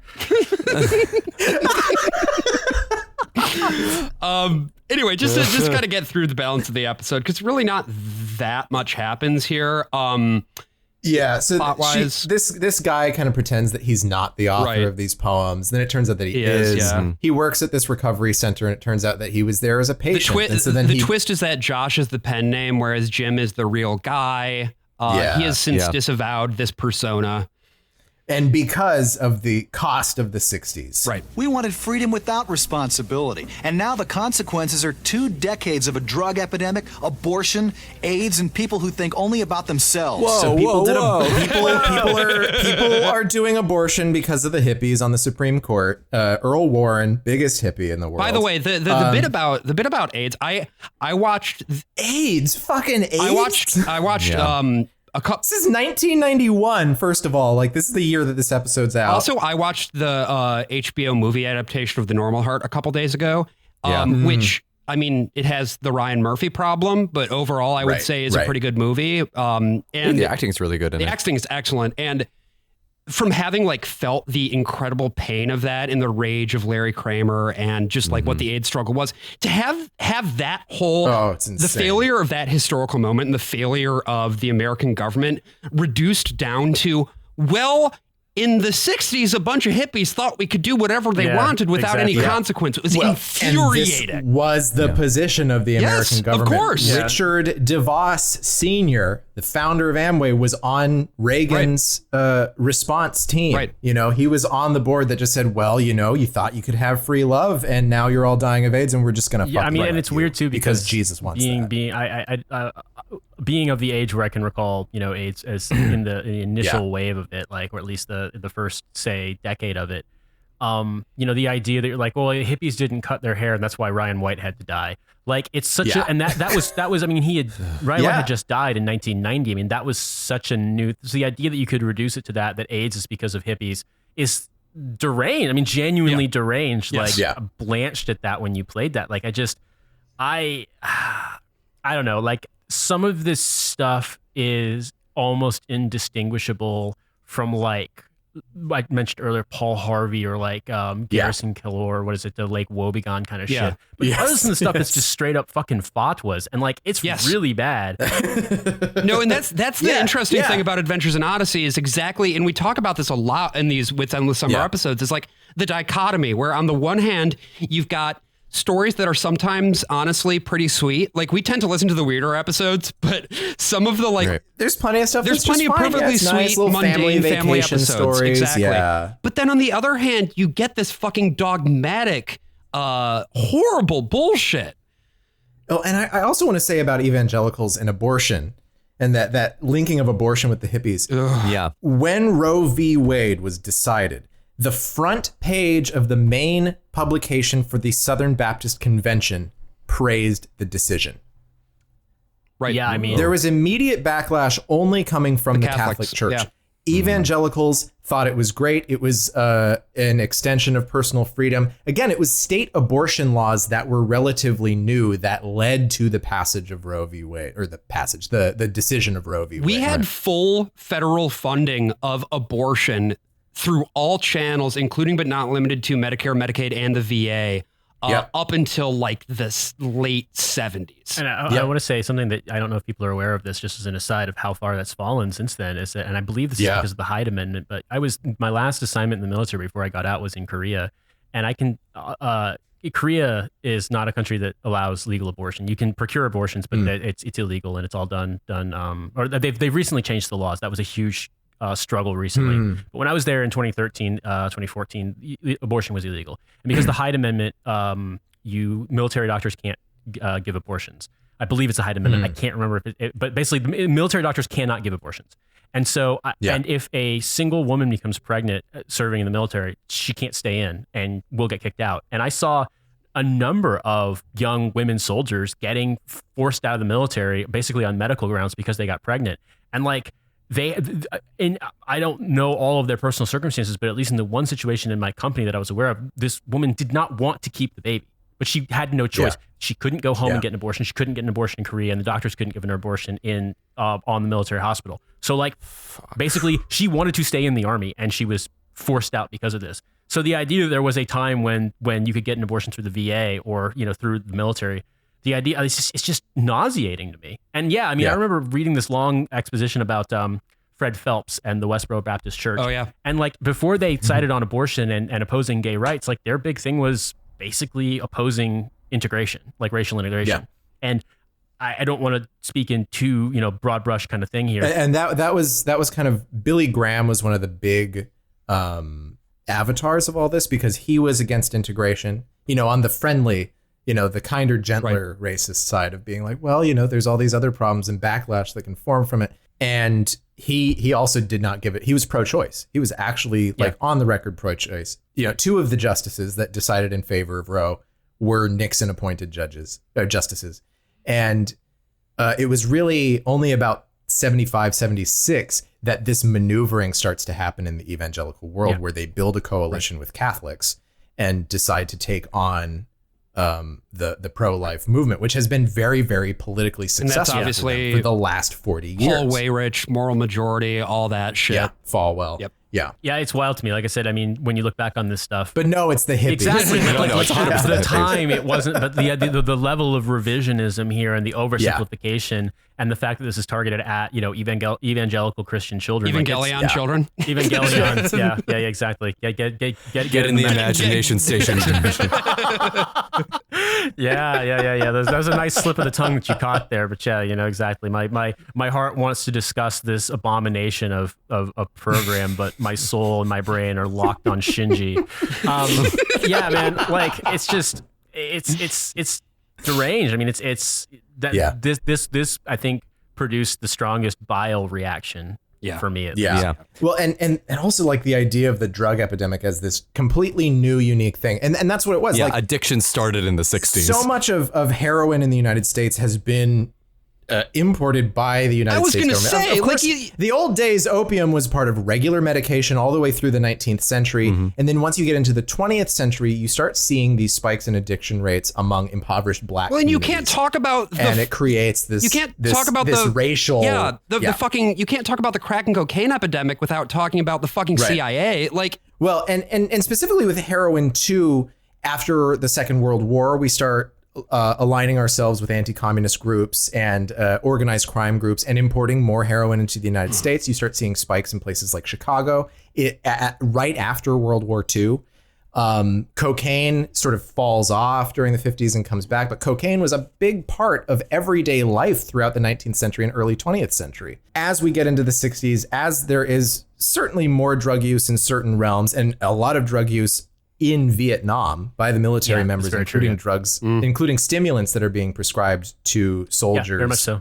Pretty much like Skittles. We do see real drug problems, and we do see people coming home with drug problems. But the way that things get sort of inflated on one end and then deflated on the other end, again, you want to link it to the hippies. And so you start to see these outgrowths of bigger drug problems while we're importing drugs from like Laos and Cambodia in exchange for arms and things like that. Then Nixon takes an explicit strategy of pinning marijuana on hippies and heroin on blacks. And that's used to discredit those movements. And that carries forward. So the only idea I ever had of hippies growing up was just drugs. Right. It was just a bunch of people who got really into drugs. And that's the idea being pushed here. It's just drugs. Right. Yeah. Also AIDS and abortion, but drugs. It's very funny just to throw this in really quickly because both my mom and dad were in the Army when I was really little, and then my mom got out, but my dad stayed in. But I mean, one of the things that's interesting to me is just the extent to which I don't know if people realize how common drug use is in the U.S. military, and that like it's become harder for people to get away with it because of testing. But especially before the advent of lab testing for stuff like for THC and for other drugs. It was more like you had to catch people in the act of doing it. And like my dad had this story that he was just mystified by when he was, I think he was a company commander in Germany. And one of his lieutenants or another lieutenant in a company in his battalion was on sort of officer of the day barracks watch. And he thought he smelled weed in the barracks. So he went to like knock on the door and get the door open, and the soldiers were smoking weed. But what they did was they opened the door and then wrapped him in blankets, stuffed him in a footlocker, and threw it off a 4th-story window. And the guy survived, but like was so fucked up from it that he had to be medically discharged from the army. And it's like, so when you think about like the hippies bad with drugs, soldiers, you know, straight and narrow, American heroes, like anyone who spent a day in uniform knows that's not the case. And the funny thing, the kind of side product of this is that the drug that's probably the most benign that one could use, in my opinion, being weed, stays in your system long enough that it's very hard to get away with regular testing in the military. However, cocaine, MDMA, heroin, stuff like that, get out of your system a lot faster, particularly cocaine. So coke is kind of, coke and meth are kind of the drugs of choice for soldiers, and like K2 and spice because they can't test for that. Yeah, that was the thing. All my friends, when I saw them again, they were all just smoking spice. Yeah, spice is a huge one, and like it's really, you can't really test for it that I'm aware of. And obviously like spice does insane shit to people. It's horrible. I would like to be clear. I'm not familiar with what spice is. Is it the thing from Dune? Is it like is it space cocaine? It might as well be. It's honestly. basically like, the best way to describe it is it's sold as incense. So it's sold over the counter as incense, but it's basically kind of like a plant matter, that dried tea or something that's been treated with chemicals that do give you a psychoactive high. But it's like imagine salvia times 1,000. No, thank you. It's awful. It causes people to have psychotic breaks at times. It's not everyone. I don't want to make it out be like, oh, you smoke crack and you turn into a werewolf kind of thing. But like, it does cause psychological issues with people. And spice is in such a weird zone of how you can like buy it over the counter and how it kind of dodges laws. You're not necessarily getting the same thing every time. Not at all. You're getting different chemicals in your body. And technically speaking, it's illegal for soldiers to buy, or military service members to buy it, but you can't. You can't really test for it, and so much of what's going on with it is they have to catch people. Same thing, to catch people having it. But yeah, that was. I mean, when I was in Korea, we had a soldier who was technically still on our books, despite serving a 5-year prison sentence in Korean prison because he tried to import a bunch of spice through the U.S. Postal Service into Korea. Like spice is one of the drugs of choice, or K2 or stuff like that. What a cool fucking guy! Oh my god! Of all of the fucked up shit that soldiers do that gets over the threshold of the status of forces agreement, where you have to get prosecuted by the Korean justice system and not the military justice system, that's the most benign and the funniest. The rest are all just sad and fucked up, but that one is very funny. Yeah. After Josh/Jim's monologue about how the hippies gave us AIDS, we then have Bart Rathbone going to a hotel, and this is actually kind of funny. The Gyroscopes got fucking lit. Gyroscopes being the band he hired. The band he hired. The Gyroscopes, the authors of the song Some Kind of Marmalade and Somebody. That was some kind of preservative. Some kind of preservative. Got too drunk. They played music in their rooms. They assaulted the bellboys and trashed their rooms. And so they actually got arrested by the police. Bart, of course, is being held liable for the damages, and then it starts raining, and so they can't even play the concert. Yeah, so God hates outdoor concerts. And Whit has successfully canceled the 60s for Connie, so I have this one final clip. Hi, Whit. Well, hi, Connie. What are you doing here? I figured you'd be over at the 60s celebration concert. Nah, I decided not to go. Oh? Yeah, Jim Reeves kind of spoiled it for me. I don't think I could groove to the tunes without thinking of all the casualties that went along with them. Oh, Lord. But let people enjoy things. Jim Morrison killed It's amazing people. we don't talk about Vietnam, though. Like, it's amazing that they talk about the 60s, but they don't talk about the actual casualties of fucking Vietnam, the thing that had a shit ton of casualties. But the thing is, in that previous episode that we had listened to, a few episodes back, the casualties in Vietnam were ultimately good casualties because the Vietnamese people really wanted us there. We learned that in that we were doing episode. God's work. Well, I mean, I also love Rathbone's final thing of saying, I should have just listened to Lawrence Welk. That was really funny. Like Lawrence Welk didn't trash every hotel room that he stayed in. Now that we've sort of gone through a lot, and thank you so much also for coming on and, for talking through all of this. It's, been a lot of fun having you on. I'm just kind of curious to hear about sort of your overall thoughts. How, now that you've experienced the wonderful world of Odyssey, where are you at? How much psychic damage have you taken?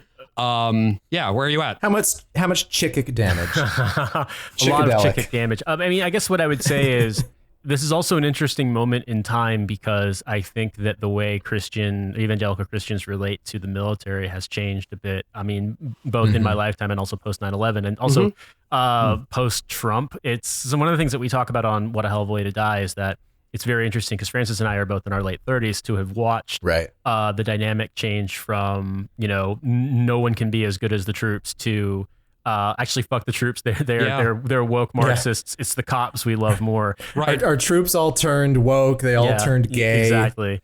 And but I would say with this, I think it is very interesting that the point you made, I think the one overarching point I would make here is that the 90s kind of nostalgia for World War II, which I think it led to a lot of stuff even before 9/11, versus the complete omission of Vietnam in the similar context that Vietnam is just the heroic sacrifice of Whit's son, but not in the context of social upheaval in the 60s and so on and so forth. I think it really shows a lot of how malleable and adaptable this worldview is to take anything that you think would be a gotcha to be like, oh, maybe I should reconsider my views. Maybe I'm being a hypocrite, and then just completely disregard it or shape it into something that fits that worldview. And it does. I think that in combination with some of the other things we've talked about on this episode about the victimhood and complex and desire for martyrdom, like it makes you realize that this is a worldview that just isn't going to accommodate reality. It's going to bend reality around it in order to reinforce itself. And that I think you see this play out, but I think it makes for good jokes because it's so absurd on its face. But then also you realize that, I mean, you two grew up listening to this stuff, and I imagine when you were little that you grew up listening to it in earnest. Absolutely. At least for a period of time. And I think to your point about the reality distortion, you're exactly right. Like your conception of the world, your conception of reality is shaped by the things that you consume, right? And certainly, at least for me, growing up, this was largely stuff like this because of the fact that in the 90s, when I was growing up, the perception of, like you said, the troops and so forth in evangelical Christianity is still that they're our greatest shining heroes. This, of course, is before the Joint Chiefs got cucked, as we all know. It's like, this is so detached from reality, but at the end of the day, it is the victors who write history. And for a very and since we were the victors in the War of 1812 in Vietnam, we get to write that history.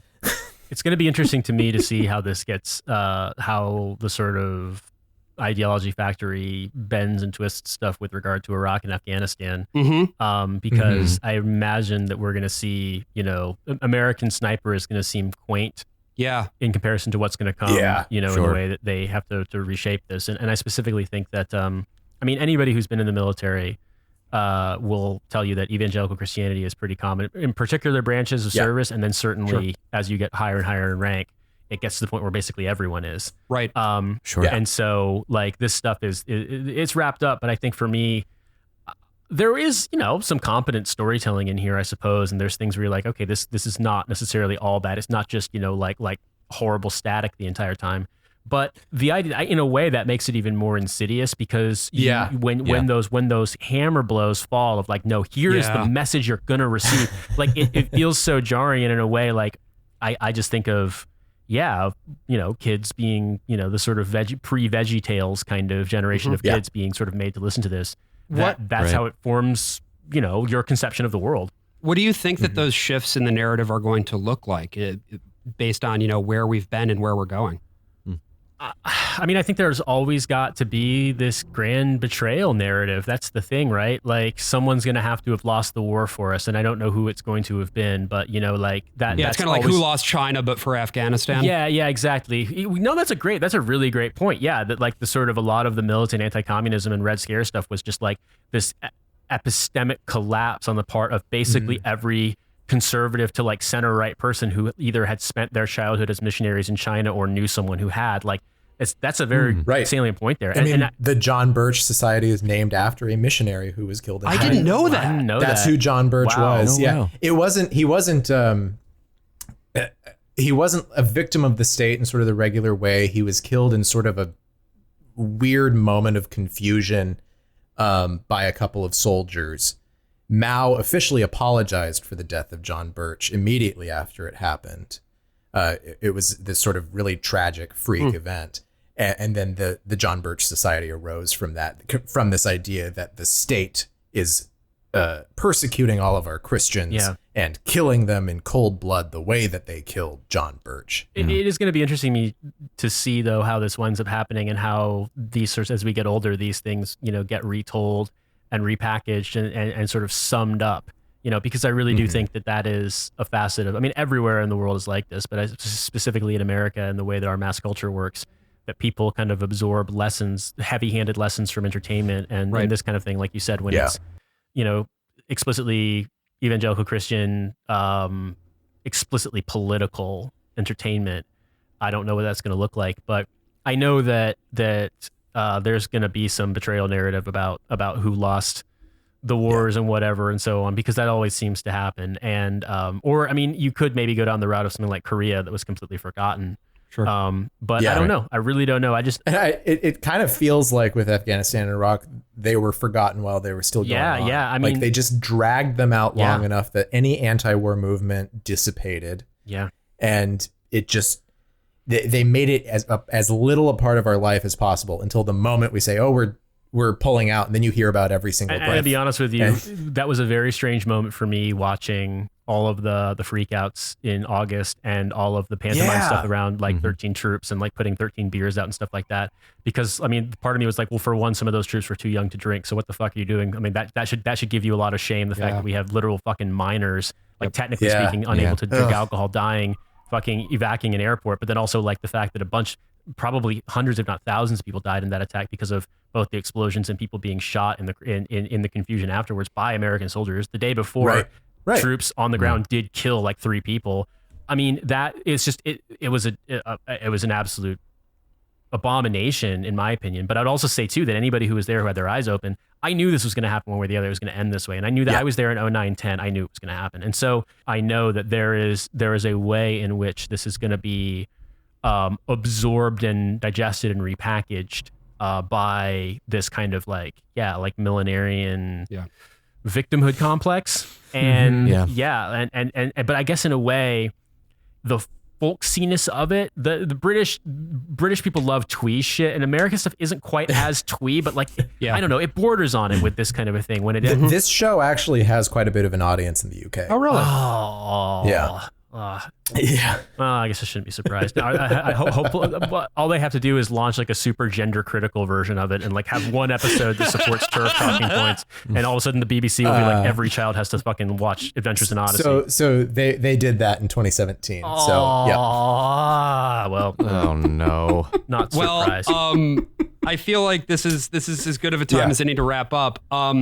Unless you had anything else about that you wanted to get off your chest. I'm probably real quick, rambling a little bit, but I appreciate, I wouldn't say I appreciated it before the episode started, because I was like, man, what the fuck is it? I don't like this shit. What the fuck is this shit? But this has been my you're the first guest that we've had on who was not already familiar with the show. We had Scott Benson on earlier, and we had my friend Rob on, who had both listened to the show growing up. And so I was waiting for this moment. I was drooling. I was just like, we're going to force this on people. We're going to force this on good people who don't deserve this. I am the constant one. We're going to see what they do. Yeah, well, like I said, I'm not the thing. I had the point of reference of Mormon movies and Mormon radio plays and stuff like that. But I would have gone, at first I was like, man, 2 hours, fuck, that's long. But we could go on longer, honestly. So I appreciate you guys' preparation and stuff, and I just it was fun. Well, you're always welcome to come back on. I would genuinely want to come back on and do the Odyssey. Well, and we're happy too to we had mentioned what a hell of a way. I'm sure that Brian and I and maybe AJ too would be happy to come. You guys want to come on, or I can come back on to talk about the episode about Whit's son dying in Vietnam. I feel like that would be. We could recap that one again. It's an interesting. Well, we could actually do the episode with. Jerry we should after do that, Smith and we leaves could the also show. do the Pearl Harbor episode. Yes, hell yeah. Which is just very nuanced. The Pearl Harbor episode in much the same way as these are just knockoffs of things. There's actually a couple of episodes with Connie's uncle too beyond the Pearl Harbor. But the Pearl Harbor episode is just Tora. The woman who voices Connie also plays every kamikaze pilot, actually. Oh, fuck. That is not true. But boy, howdy, would that be funny. So is there anything in terms of what we will cut into the edit real quick? Nate, is there anything that you wanted to pitch or talk about before we wrap up here? No, I can just plug my shows again. We talked at the top of the show, but I can just do it again real fast. Go for it. Yeah. So thank you again for having me on. And for your listeners, if you're interested in hearing me talk more, I am always on pretty much every episode of What a Hell of a Way to Die. I'm not on as many Trash Future episodes because I'm the producer and there's 5 cast members. So 5 plus a guest is basically like a fucking D12 concert. So too many cooks. It's just again, I'm like, I don't know how you do all of these shows, especially my band. Trash Future. I did one episode of this where we had 5 people. That was chaos. It's like madness. Yeah, I lost half my hair. I've gotten used to it, but yeah. But I am on the shows that I produce or that I edit are What a Hell of a Way to Die, Trash Future, Lions Led by Donkeys, Bottleman, and Kill James Bond. Hell of a Way to Die is, and they're all good. They're all great shows. Hell of a Way to Die is a show basically where myself and another left-leaning Army veteran. I'm probably to the left of Francis just because I fucking hate Britain and it's radicalized me further. But talk about military and veteran stuff, but specifically from a left-wing anti-war. Yeah, Francis is a monarchist, and that's a little trouble. No, Francis is a cultural Catholic from St. Louis, so like he just wants to be left the fuck alone. He wants to own guns. But yeah, he also believes in like mutual aid and stuff like that. Whereas I basically want to be climate Stalin, but. The thing I'd say is, like we talk about this stuff, and so if the troop angle interests you, that's something we talk about all the time. And yeah, like thank you again for listening, and thanks guys for putting together such a great episode. Well, listen, next time that you see the rocket's red glare and the bombs bursting in air, just think about one of our most important fundamental Christian documents, the national anthem. Yeah, I'm the worst of all possible Joshes. I'm the worst of all possible AJs. I'm the worst of all possible, Brian. I'm simply Nate. Malanga, everyone. Simply Nate. Simply and Nate. Simply Nate. So many possible worlds, but we got this one. So many possible worlds, but we got this one. Oh, hello. I didn't see you there. Just kidding. Of course I did. I've always seen you there. You've been there for so long now. Thank you for listening to us. Check out Nate's many, many podcasts. And I would, of course, like to thank our sponsors, which are not whatever deranged thing AJ Diddy is coming up with. I'm recording this before but I would like to thank our real sponsors, who are our patrons at Patreon. And they include Aeneas Hemphill, Andrew Kilroy, Ari Rodriguez, Ben Ferber, Benjamin R. Alford, Bill Corby, Dave Scolar, Davis Vandestieg, Dominic Russo, Earl Reynolds, Ian JV, Nate Netzley, Nell Johnson, Octavia Immersive, Olivia Hernandez, Scott M., Tony Diddy, Trevor Strunk, What a Hell of a Way to Die, with a very special thank you to Ashley Stoneman, Dara Swisher, Hannah White, Nikola Donov, Sam Borman, and Timmy Sexton. All right, folks, I guess I just usually say, have a good one. I'll just say that again.